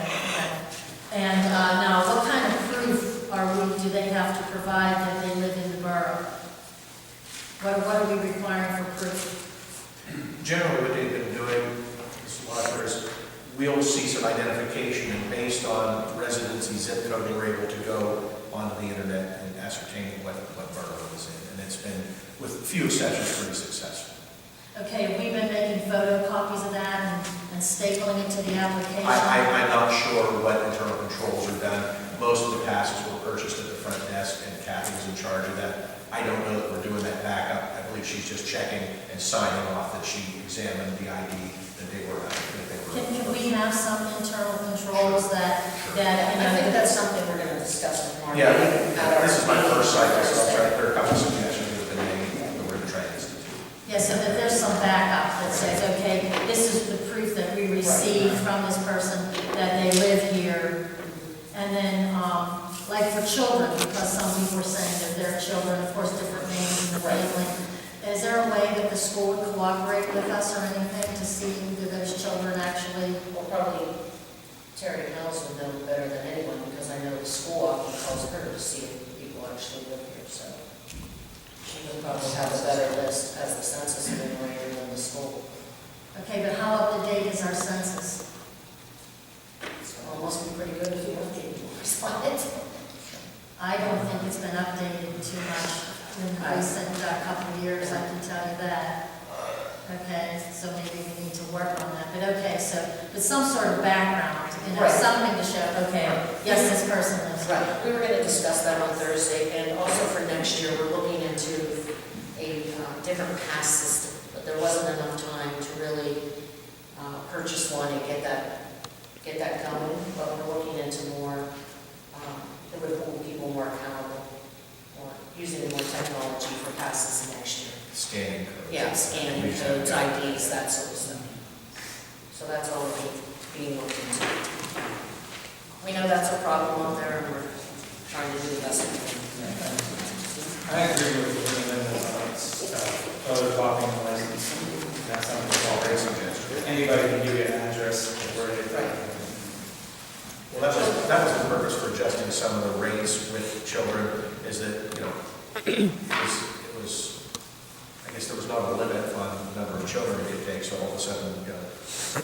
cousins and nephews were coming in, we were letting 8, 9 people People with go different past. lives. So we tried to be a little more cognizant of where it made sense financially. And Ann and Kathy Halligan have been involved with the pool for years. They were very helpful. We struggled a little with the interpretation, but big picture, that's what we tried to do. To make it a little more foolproof, but not completely, we haven't sealed it yet. We're working on it. I'm confused what you just said, 8 or 9 people. I mean, we have a pass, yes, children, we have parent and children. Right. There was no limit to the There children. was a limit to the children. But I don't know if it was higher than 5. So there was always a parent, 2 parents and 3 children. But then they were trying to use that $25 for each additional Right. child. Okay. Instead of buying like the big family packs, they were Right. trying to get rid of just that. Okay, gotcha. So you're working with My that. apologies for the interpretation. And I know they were also, I know last year you had to show a license. If you had the license, you had to show that, to show your picture of the address. But that is a good idea. Yeah. But we're working on that. Thanks. I got looking at this list, I don't have a low income rate. It is, our pool taxes are so low compared to any other surrounding borough. Okay, I don't know. Yeah. What is so low? Our pool rates, our passes compared to surrounding. How do they compare to Avalon? Because they are, the non-resident and resident are going to be the same? I don't know what I want to do yet this year. I think Avalon non-resident for family is $155. For resident and non-resident? Non-residents, $155. He said, one of the council people said that it's the same for resident and non-resident. No, there's a difference. Because we have pool passes at Avalon, because our son goes that pool. For this year? Last year we paid $155. It was this year that he said that. He said it to me at an I don't event. know if they can make the rates for this year. They may have access. Okay. We may be right. Can I remind everyone, please raise your hand when we call it. So there's other people sometimes waiting and we're just blurting out before 8:15. So please just be patient and everybody take a turn. Okay. So who else wants to speak? Councilman, that's Steve. Yeah. Right. Okay, Kat. This is for Lynn, a couple of things. First of all, if you haven't been to the library, it looks fantastic. The colors and the painting is really great. So thank you, Lynn, for all you're doing. You had talked about the paint colors for the outside, and we found the colors for the pediments. Will we be repainting the entire building on the outside? Because it's falling, there's a lot of paint falling off the building. And I was thinking if we would wait on that till we got the building assessment done, to see what they said about what needs repaired. That Bill pointed out a couple of things that I hadn't noticed before, so I just thought it might be more practical to wait till we get that done, to see what repair work needed to be done before we repaint it. The only reason I was asking is I think Sue did such a great job of picking out colors. Do we have to use those same colors? And could we do some updated colors? Well, this, I think, was just to fix what we're gonna fix on the porch. There's a couple things wrong on the porch. And then just to get those pediments up for right now, like a But then temporary they would fix. be the old colors. At this time, yes. Right, so if we paint the building, then we have to paint everything again. Right. But I think we have to anyways. And who knows how quick the pediments are going to, let's be realistic. And then I also had a couple other questions regarding Maureen Graham. Did anybody else apply for the pool manager? No. And I guess I can't be there, I didn't know you were meeting with her, but just a couple of things. We did change that description, and I think there needs to be a couple other things on there too with certifications. But we need to make sure that everybody has those certifications and that that we have those, because the Allegheny bathing manager, the CPO pesticides, all that, I've never seen that, and I don't know if everybody has what they need to have. Also, I guess she's getting a raise for $300 this year, because it was $8,000. And then I believe we need her to work 40 hours during the main pool time, when people are there, because I think there was some issues maybe when she may have worked 40 hours, but it may not have been in the prime times. And I believe we need a clock up there for everybody pretty much, including Maureen. is someone who goes to the pool almost every day in the summer, except when it rains. She was constantly there. Well, I'm just saying, in the past, we've had some accountability issues with other Right, people. I understand. And I think if anybody's going to have accountability issues, it's going to be kids, high school kids and college kids. And I'm not saying they're all that way, but we need someone who comes in and out. And I think everybody should have to do that there, because there's some help, I think. Okay, well, I wrote that down. We can give it a three. And also, just make sure that Maureen knows she is to be at the committee meetings and have a. Right, That's in the job. That's in the job description. Yeah, that's adjustment. Anything else? Anybody else? Linda? Keep in mind, that job description, that has to go through the public hearing process, and so it's not valid yet. It's not enforceable, it's not valid until we go through the public hearing and whatever process that we need to do. If I may, Yes. I think that what we added in the job description is just good business practice. I think we can try to impress upon the employee to practice those good business practices, whether we can enforce them, that's where, whether or not. I'm not saying they're good or bad, I'm just saying that there's a process for that. So, We really, okay, so even if, I'm sorry. no, go ahead. We just added a few lines here and there, so you're saying even with that would have to be. Yeah, you're making a change to the administrative code. Matt, you follow? It's part of what I'm going to look at with the session. Is that where the job descriptions are located? Is that what you- It's in the administrative code. It's in the Personnel yes. code. Then it's the same, so. It may be in the home charter. That's on the estimate code. That's Okay, right. so I'll tie that, I just made myself a note. Thank you. Okay, thank you, Linda. Oh, I'm sorry, personnel system, not administrative, Yes. but personnel system, sorry. Okay. Anything else? Nice job, thank you. That's a lot of good stuff. Mark, I have one comment. Yes. Then you covered so much ground tonight, we're going to give you a special meeting once. Yeah.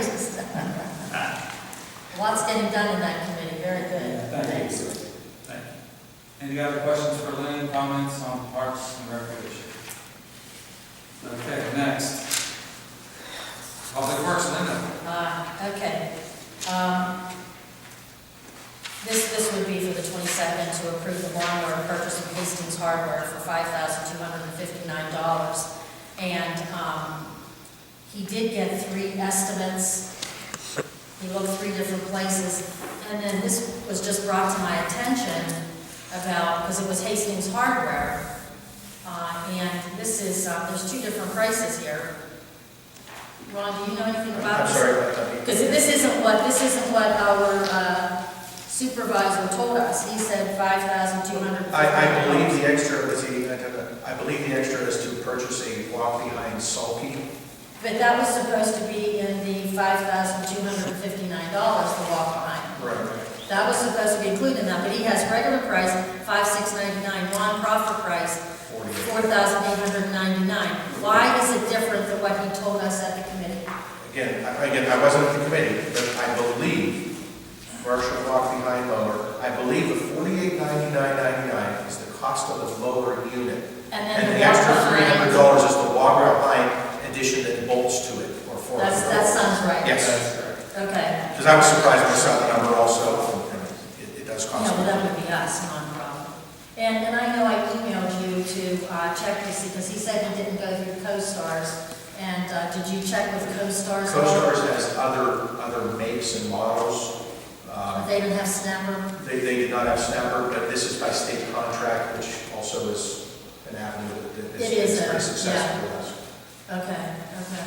We had bids higher than that with other products, and they really, when they assessed the products involved, they were very happy with the value for the dollar of this.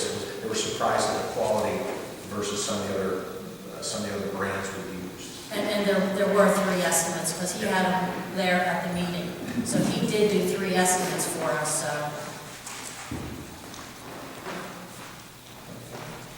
Any questions on that?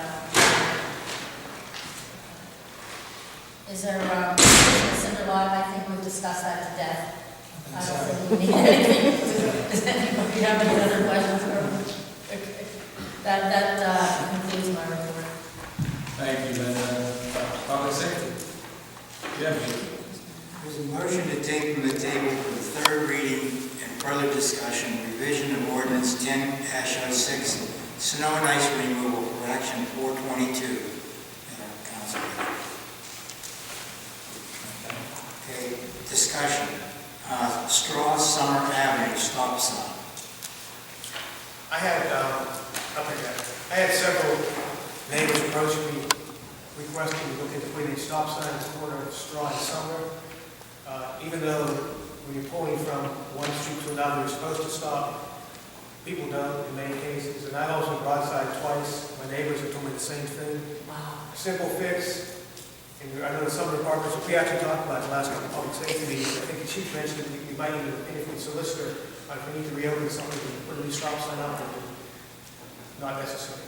Wait, can you do, I'm sorry. Well, the chief said we might have to reopen. Traffic study. Yeah, we have to do a traffic. There's not a stop sign right now? No.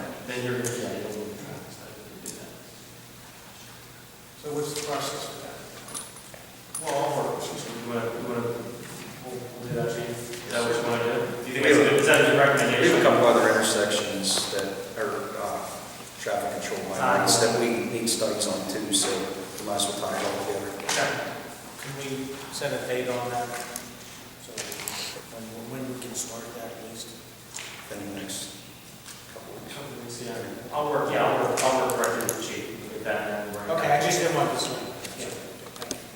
Linda had her hand up first.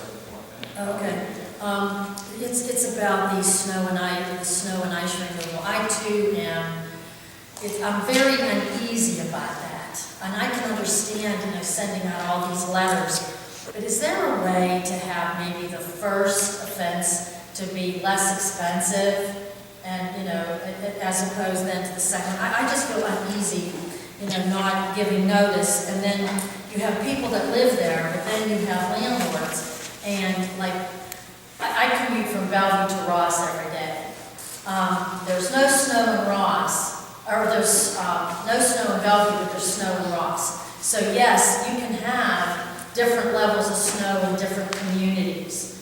And so the landlord may live, I think he said Fox Chapel, and may not realize that we have snow in Bellevue too. So I'm uncomfortable with, how do landlords get notified? And then no notification at all. But I agree that, once you're told in the season, you should know at that point. And then I don't know how you deal with an absentee landlord. But I know he said something about the notification for landlords, that it would be a little different, but I'm just concerned about taking it out with no notice whatsoever, Or I don't know, the 400 and something notices, were they second notices or were they just first notices? If I could just make a comment, just so that council's clear. This recommendation didn't come from legal. The only thing I did, this came from your code enforcement. I was asked to review whether you could take out the notice, and you can. There's a lot of municipalities that don't have the notice provision. What's currently in there is similar to what was already suggested, which is you have a notice. It's a written notice. It gives them 24 hours to comply. And if they don't comply, then that's when we go to the magistrate. That's what you currently have. That's what's in here now. So, just to be clear, what code enforcement is recommended, has been going through the process, is just to completely remove that. What that will do, and I think what Jim's saying is, the issue is he's required to do that now. I don't think he doesn't want to necessarily have to do it. He said he will do it, but he wants to take that out to give him the option of not having to do that for whatever reason. I wish he would have left, but because maybe he could explain it further. So, The option, legally, he can do. You can remove the notice. That's not an issue legally. It's just how do you? Okay, but treating one person different than another, doesn't that create a lawsuit? I know as a landlord, I have to treat everybody the same.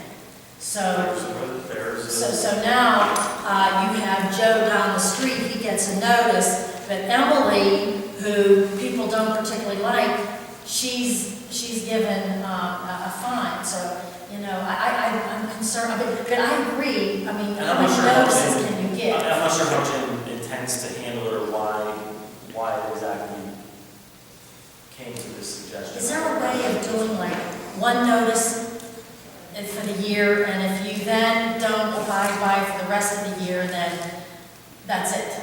You know, there are no more notices, can we do something like that? Certainly.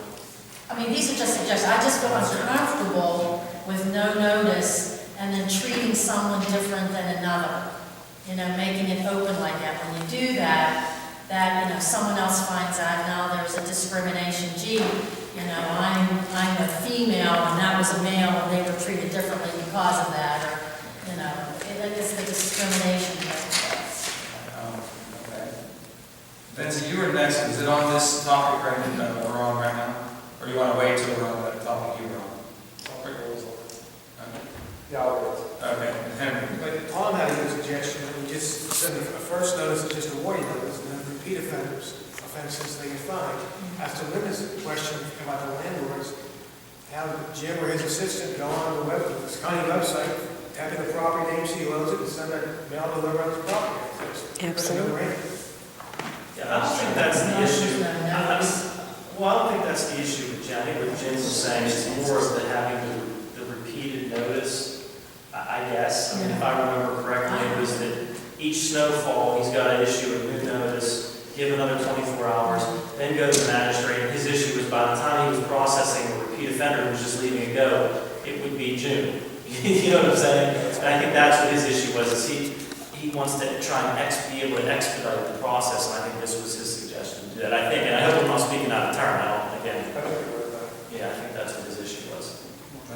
Okay, but my thought is can't we write it up that there's one notice for the season and then that's it? I mean, I just, you know, feel uncomfortable with no notice whatsoever, you know, one notice and that it doesn't have to do repeated notice. Is there a way of wording that? That's a good point. Like a last notice. Yeah, this will be the last notice that you receive. But if we're getting a notice and you have 24 hours to move the snow. Yeah, but it keeps on snowing. Yeah, that's his issue. Every time there's a new snowfall, he's got an issue with the notice.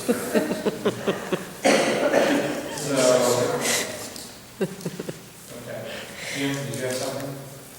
Jim, were you waiting? No, I was just going to say he might have circumstances because he could have a situation, say, broken water line in the sidewalks over with ice.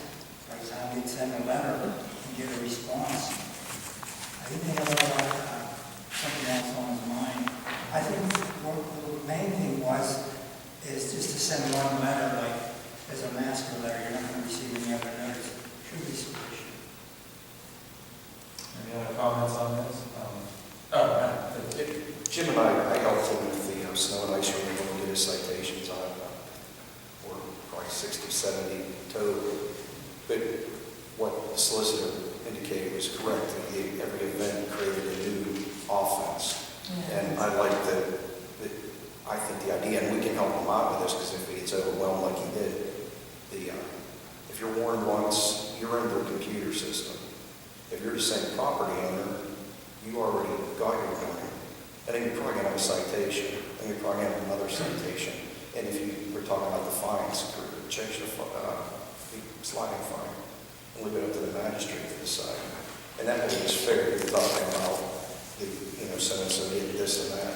If it's a scofflaw that never shovels their sidewalk, never takes care of their property, and if we have the max fine at $300, every offense, $300, and then we have something to live with the people. It sends a message, and if it's someone that said, "Oh, I forgot," they get a warning. Then you create an environment that allows for that to handle the people that are constant violators.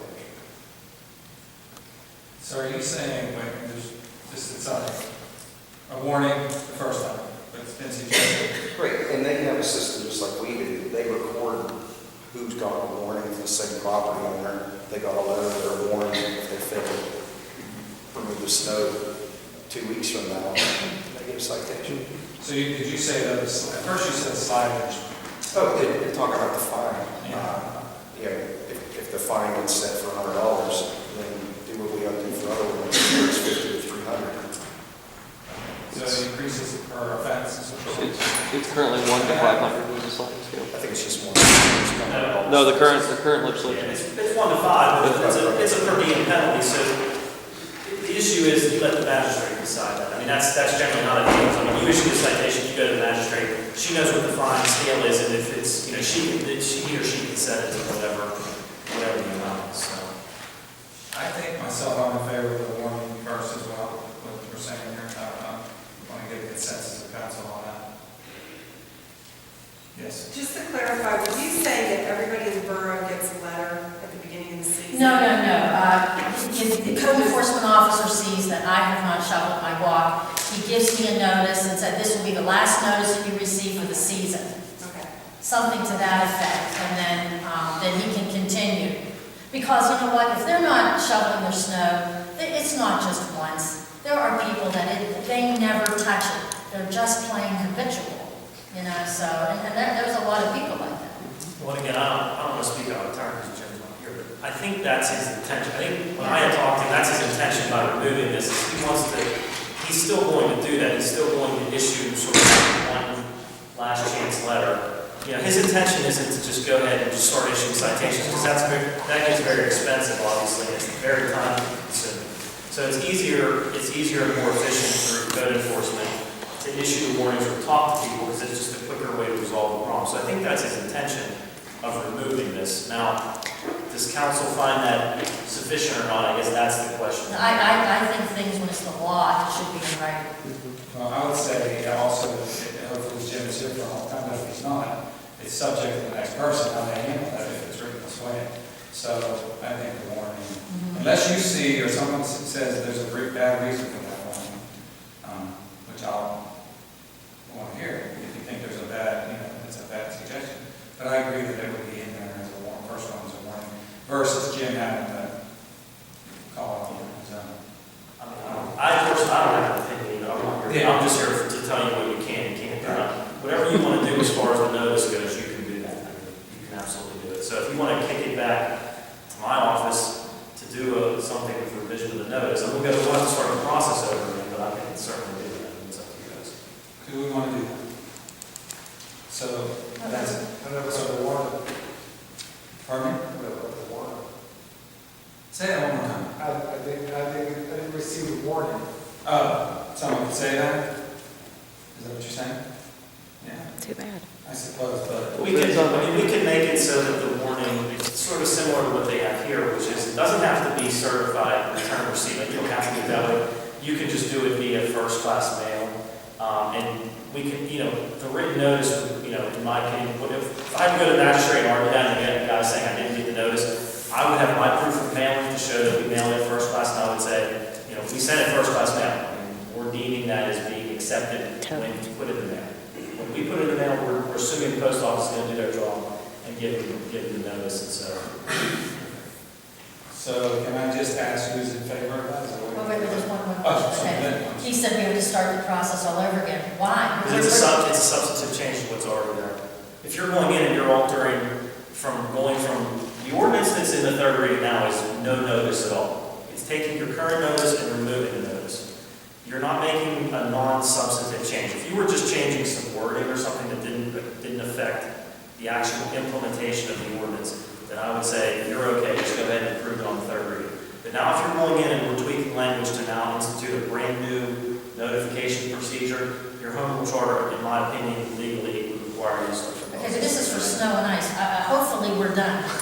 So what's an extra 2 months? Well, really, it can be done. Oh, I don't think it matters. I don't think the Yeah, intent wasn't for this removal of the notice to be in effect. Yeah, I mean, obviously it's for next year, so time is not going to affect anything. It's just what you guys want to do with it. Okay, I'm done.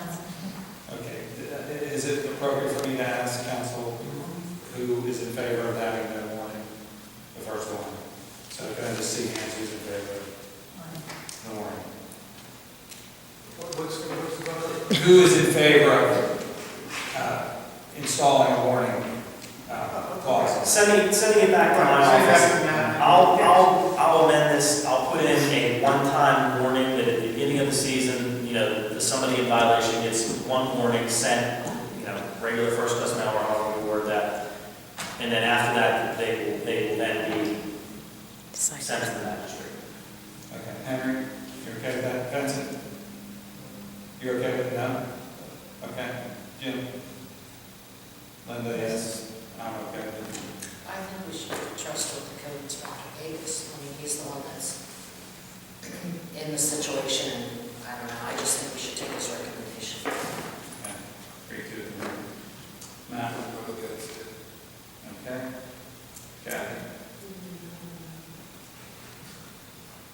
We have time to take this to committee. Right, I feel like we need to talk it through a little more, Yeah. because I understand, take Jim out of it, and this council, it's subjective, right? That they could give, like Linda said, somebody who you just don't like them, say someone on council doesn't like the person. So to me, being fair to all people, it would be a good thing. Right now, that's what I'm thinking. But I just want to clarify with you, when you said we have to start the process over, what you're saying is it's in the third reading. So that goes null and void, and we have to start back with the first reading if we redo it. Correct. And we have plenty of time. Right. So it would be okay just to take this back to public safety and talk about it again. Make sure we're all clear on that. I know it's pretty clear, but since it's a tie, so.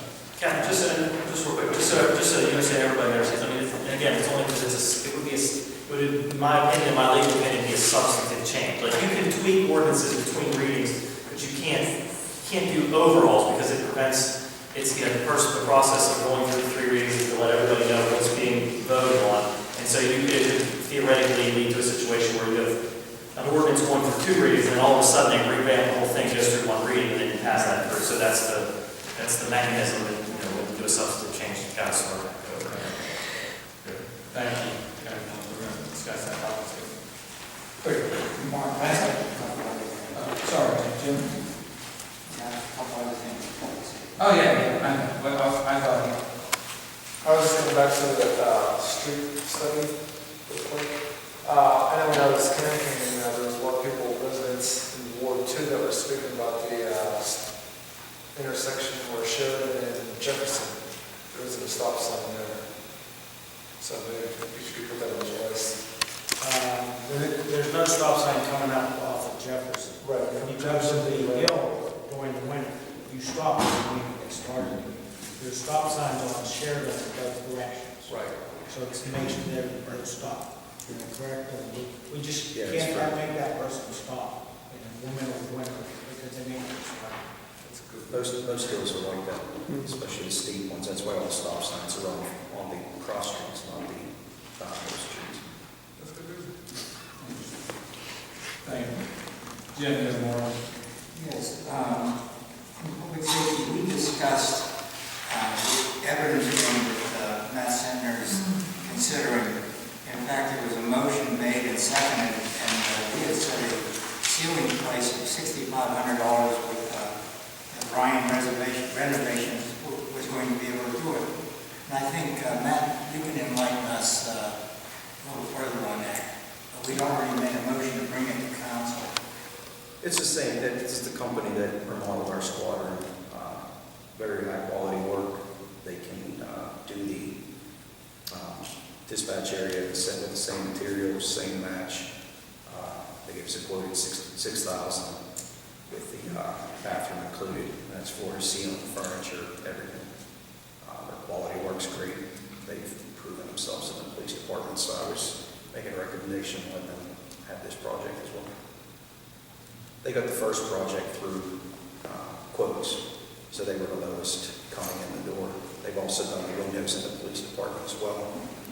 So this is kind of like the last 2 run in the police department to get it renovated. And that, we want that to be a motion for us. Actually, is that correct? I'd like to see this on council. About that one? Yeah. I think that's a very good price for what they're doing. In deference, Ron was out of town, so I can understand how this didn't make this agenda.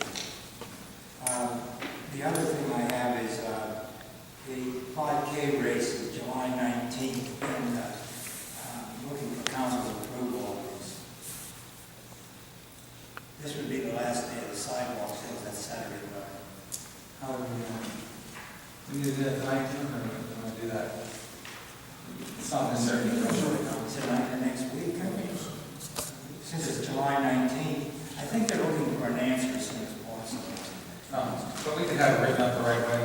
Real motion on that. Yeah. Okay, so please make sure that's That's on on the the approving. approving. Okay. I'm sure. One. Run. All right, here. Okay, That's all I have. thank you, Jim. Any questions for Jim? Public safety? Okay. Next are resolutions. A motion to approve resolution number 5-14 authorizing real estate tax refunds for specific properties as provided by real estate tax collector. That's for next meeting. Any questions on that? Okay, ordinances. There was one other resolution that I had given to Ron, who was involved in this shenanigans of Code Works. I was directed last meeting, to draft a resolution in support of the business owners. I don't know if anyone has seen the newspaper today or the news, but today they agreed to pay a $300,000 fine and institute additional air pollution controls at very high cost. So, I kind of think the resolution is probably moot at this point because it seems like the health department did exactly what they wanted them to do. And it just came out in the paper just a couple hours before our meeting, so that's just an update on that resolution. So we did have the resolution, it was ready, but this came out today, so. This is still an important thing to do, just to show our position and not.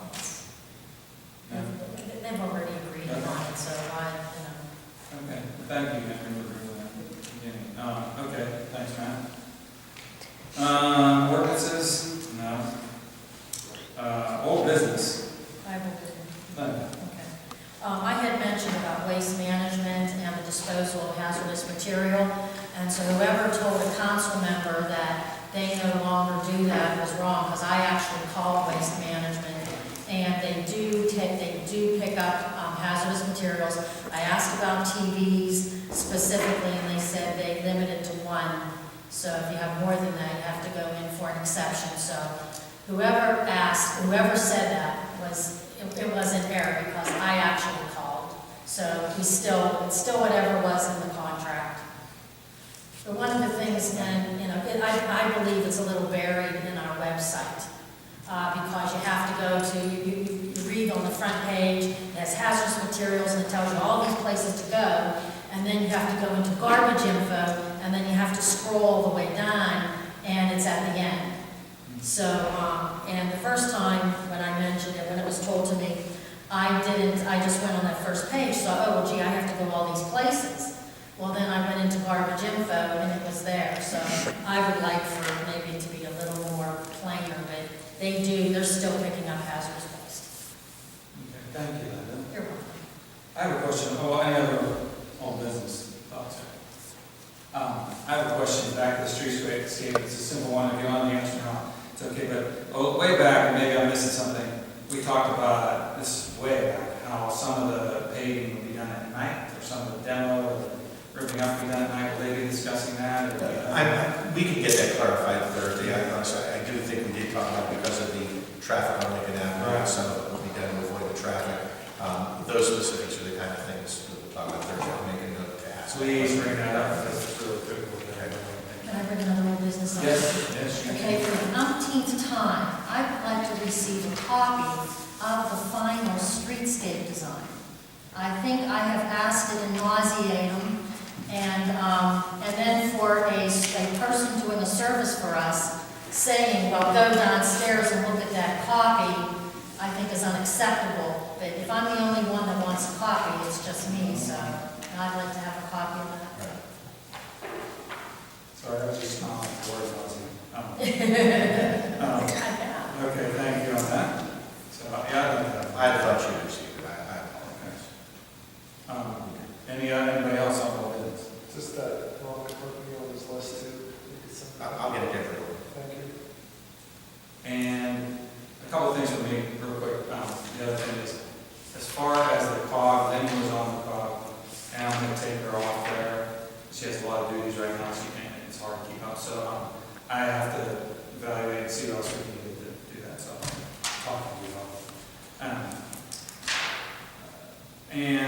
ask, I don't know if this is new, this is old, this, but Ron, can we get where under each committee, we used to get a separate report on each committee, but I don't know if we need that, but maybe we can at least have more of the talking points that we have. I mean, we have the motions, we have a few things, but just so that each person can look and see what we were talking about.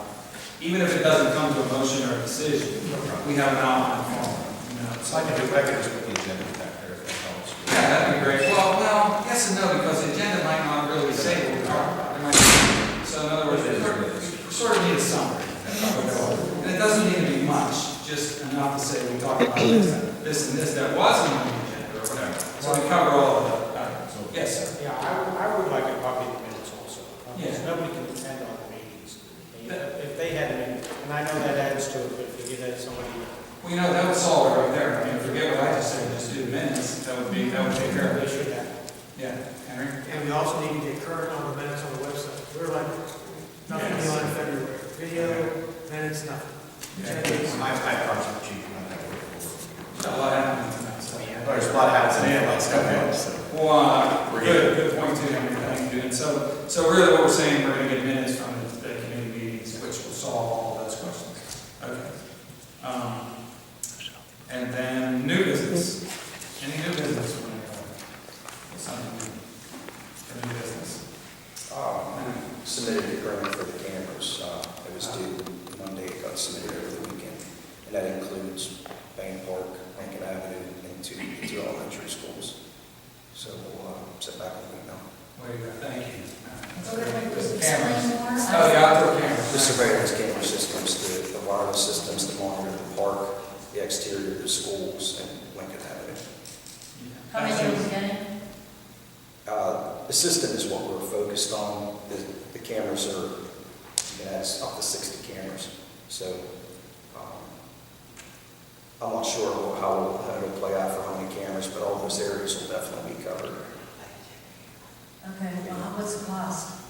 Roughly 16,000. And we haven't budgeted? Well, the grant we applied for. Oh, we're grant. Thank you, Matt. Anything else in this plan? Kathy? I wanted to bring this up. I talked to Mark about this, and I was driving down Lincoln Avenue, and this has always been a pet peeve of mine. Linda, I know you've brought this up several times, and I was looking down there again, and if you're not focused on it, because it's like the forest and the trees, but the wires and the poles are awful. And I was looking at it, and I'm thinking, here we're doing streetscape, and we're still going to have wires and poles. And I go to Carnegie, I go to Crafton, I go to Cannonsburg, all these old towns, Perrysville, nobody has wires and poles. So I started kind of getting on a little bit of an urgency kick. If we're going to do the streetscape, this would be the time to do that. Because it is expensive, but would we be willing to go and do that? You know, it's over $1 million probably for some kind of a bond or a Penvest loan. Because if we don't do it now, we'll never do it. And look at the towns that don't have wires. Once you're focused on this, and I went up at Avon, I was talking to Duquesne Light. Ron knows this. Ron was there. John was there. I was talking to Duquesne Light. And they don't want to deal with it because it's a hassle for them. So all they tell you is it's really expensive. So I go, okay, what if we're willing to pay for it? So then half of those wires, nobody knows whose they are, what they do. They just keep adding to it. So something we need to look into is they can't add any more wires there unless they go through us because they're not taking down things that aren't live. So then I went to Verizon, I went to Comcast. So do I have the permission to go talk to these utility companies and start researching this? Because if we do the streetscape and we don't do the wires, and it wouldn't be underground, it would be on the back side. That's what Sewickley and a lot of these communities have done. It's on the back alleys of this. And I talked to Kevin Flannery and I said, why is it that Bellevue still has it? And unfortunately for us, back in the 80s, that's when they were doing that. It was pretty inexpensive and Bellevue didn't do it. So now we're stuck with this, and if we don't do it now, in 10 years, 20 years, you know, it's never going to happen. So to me, it is so sloppy, and we have this great streetscape with all this going on. So I think it would be a good thing to look into at this time. And I've had so many other people from other communities approach me on that too. And I know Linda, you've talked about I it. know. All right, that's all. Go ahead, I'm Okay. sorry. This is important. Supposedly, they're supposed to be putting conduit underneath the sidewalks when they redo them, so that we can run electric lines underneath there too. Electric and cable, whatever. They're supposed to have conduit lines. I forget what we said. I don't know about that. I don't No, think they we said did. that they were gonna do it. They were supposed to do it. When we did the walkthrough, that's what Yeah. we said we were. Oh, yeah, uh-huh. But I don't think that would entail the utilities. I think that That's what was was like if supposed to you. run. That was supposed to, they were supposed to run it through the conduit I know so it's that, you even know. more expensive to do it underground than it is to move the poles back. And the estimate, and if you look at some of the other towns that have done this, we don't have to do like everything. But if we could just get the 4 or 5 blocks that are the main business district, I think go to Sewickley and look what they did. Because they do have wires and poles, but it starts 4 or 5 blocks, you know, this way of those wires and poles. There's probably 4 or 5, 6 blocks. See, Wonder if we can meet. Mark, I'm trying, but nobody wants to take responsibility. But that's what I'm trying to do, is get somebody out here who can tell us what's what and what can be done. So I just wanted to, has No, anyone else no, ever no. even looked at it or thought, this is Yes. terrible? absolutely. And, Jim, I want to, Terrible. hold that up, Jim, go ahead. Yeah, when we did the walkthrough, the useless wires that were hanging all over the place, they said, I believe they said, did they really say that they were going to remove those? I don't remember that. The ones that weren't used. I don't know how streets Like get Kathy considered. said, they're just stringing another cable or wire up there. Well, I don't know how I don't know how streetscape would claim to do that. I mean, because that's a different subject altogether, isn't it? Taking off unused lines. But- Now would be the time, we're going to do it now. So, yeah, I mean, I think this is a big issue, me too, Paul. Yeah, that's kind of what I did for a living for quite a few years. I looked at what we have down there. There's only 5 businesses that are fed electrically from the front street. Wow. Oh, 3 of them are owned by Ed Dees. Because up at the tobacco shop near Coons, well, I think there's a couple, anyway. There's only 5 locations. Everything else is your high tension, your 72 kV, passing through, or your lines going up the other side streets. So it can be done. Those things would have to be fed either from the back directly, or if they were put underground to feed the building, they need a transformer vault at that point. But if they can, most of them can be fed from the back. who can we talk to, sir? Well, it's exactly what she said. It's expensive. You'd have to talk to Comcast, Verizon, Duquesne Light, et cetera, whoever has rights to be on. Is there a particular person at Duquesne Lake that's in charge of this? Usually each person has an engineer or somebody who handles that area. I used to handle like Carnegie or Washington, PA things when I was there. Most of my time was downtown, Pittsburgh. Everything was downtown. So you can find the engineer who handles that area. They work up a price and tell you, okay, Verizon, I haven't looked at where their stuff goes, but they do have underground conduit to get rid of most of the stuff. Then you just come up on what they call a dip. You come up on a side street and get out. So you have to talk to each individual entity and get the engineer from that to work up a price. Paul, you said there would have to be a transformer device. If you're feeding into a building underground, you usually have to have a transformer vault outside of that building for airflow and everything else. It's like a step-down transformer type of thing. If you walk downtown, that's what those grates that you're walking on are. Okay, usually have some type of an underground vault there. But that's only if you're feeding directly underground. Most of the stuff is fed from the back anyway. Yeah. Where the transformer's on the pole. So this is good. So does this mean that if we were to try to research doing it this way, that it wouldn't halt the streetscape, because it could be done after the streetscape. It can be done, all you'd have to do is fill in those spots where you're taking the poles out. If you're gonna be digging up things, to me, this is the time to do it. It's time, you don't have time to do it now. Yeah, but I mean, it'd be That's forever, but you could cut that pole off and create something, or whatever, I don't know. Yeah, well, it would take time to design, to schedule, and order the stuff, but I don't see that happening. You maybe get it done when you're doing your phase 3 and phase 4 work. That is great. But with that phase 1 and phase 2, you cannot get it done by June, July, I'll tell you that right now. That's only a small part anyway of our business. Yeah, if you look at phase 1 and 2, it's a very small area. It to do is.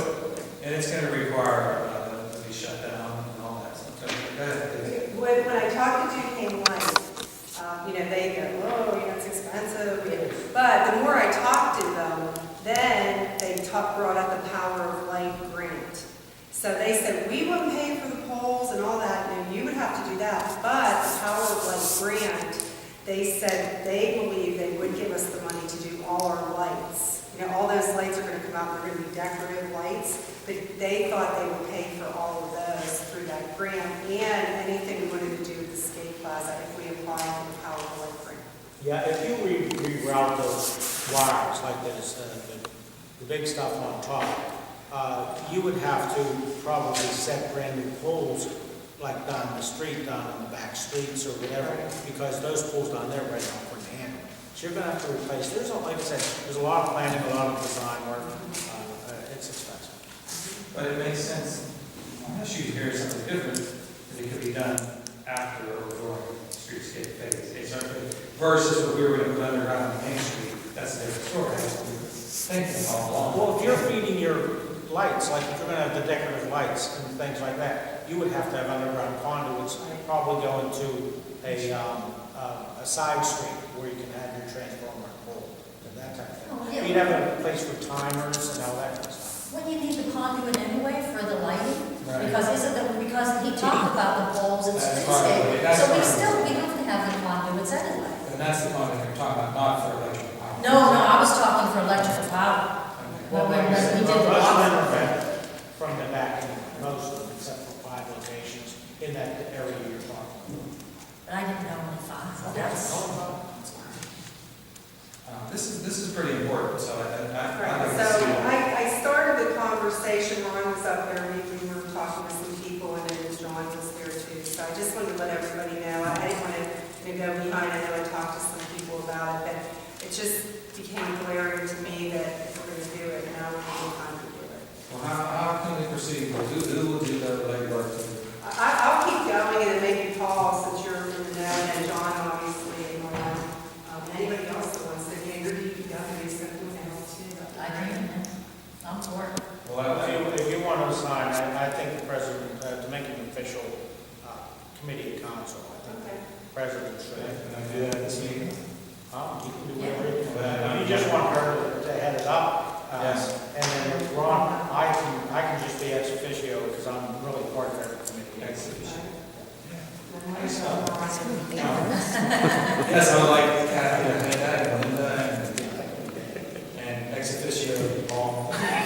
You are too, president.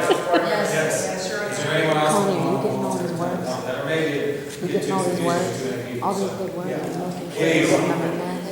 That committee is now created.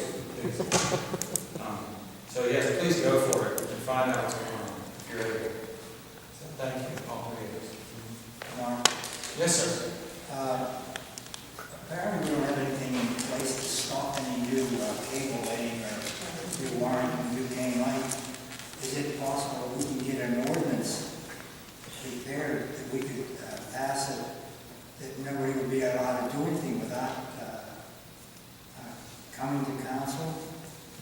In other words, if right now, Verizon was just out on North Spring, laying cable. You don't want to interfere with the normal operation. It's going to backfire on the budget. Let us handle it, take a walk and see. We want to limit that. We're not going to be doing much on Franklin Street anymore. That's the main one. One other thing, if we should clarify with the just in case any of it was tied into this. You know, please, that's another note. Thank you. Good stuff, thank you. That would be great to have that change. Any other things from you, Kathy, on that? Okay, anybody else on new business? Actually, there were two items on the Yes. agenda that I can address both. One is, and I'll make it very brief. No, I was getting to you last. Oh, I'm sorry. Okay, no, go ahead. North Hills Community Outreach, Bioswale, North Hills Community Outreach got a grant to do appropriate drainage along Davis Avenue as it runs past our Public Works Department. Right now, during a rain event, water goes down and just kind of accumulates in the bottom empty lot. They've gone out and gotten a grant with engineering and all the appropriate stuff to create basically a drainage ditch, a French drain, and topped by plants. They didn't get all the grant they wanted to. I have volunteered, so to speak, Public Works to dig the trench. It's something that is on our property and frankly feeds our program for stormwater control by contributing to the bioswale so we can keep it in the back of that. They're going to start that in May. Very nice program. No cost to us for a couple of hours. Second item, gas company easement request. Mr. Solicitor, if you could look at that, the gas company's given me a request for easement for some work that's done on a street called Unknown, but apparently it is near Watson Avenue. They want us to grant them a right of way for work on a proposed gas line. That detail is in your packet. Mr. Solicitor, I'm not sure where we need to go with that. That's something we need to formally address at the next meeting. Thank you. And that concludes my business. Thank you. And again, thank you, Kathy, for looking at that. Thank you very much. I have one request for, I guess, public safety, maybe public works, for committee meetings. Put this on agenda for the next committee meeting. Just to come up with maybe some strategy for litter on Main Street. Just start talking about it and see how we can come about it. That's a question. An old story, let's start again. Litter on Main Street. Well, come back out when the weather's clear too. Yeah. Or do we make sure it's coming back out? Yeah. Actually, I've already had them run it real quick, and we got a rainstorm in the middle of that day, and that means they were going to do it. We'll get you. And the other part I'm talking about is the abusers. It's pretty bad. Okay, please just have it on agenda. That's all I have to say. Any other new business?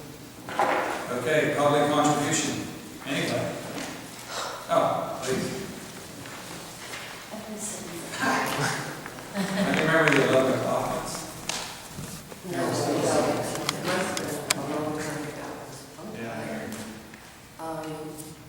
About the cinder lot, look at Bellevue's and Los Angeles ordinances. I believe you've got, I'm sure you have one, you probably have two ordinances that prohibit parking commercial vehicles in that lot.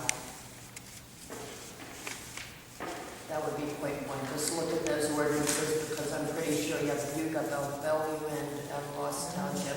I'm pretty sure that the borough is prohibited from parking commercial vehicles in the cinder lot.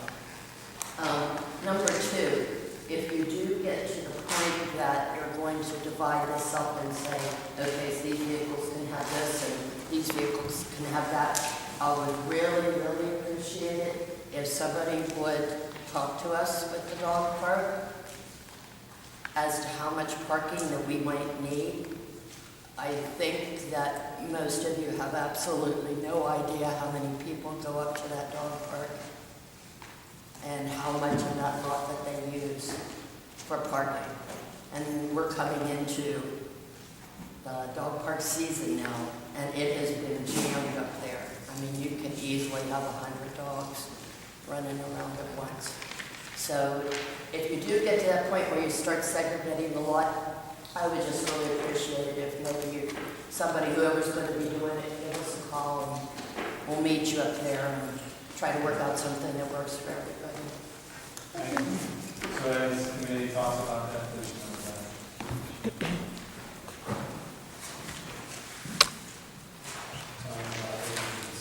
Okay. Any other public contribution? Is there a motion to adjourn? I'd like to make a motion to adjourn. Second.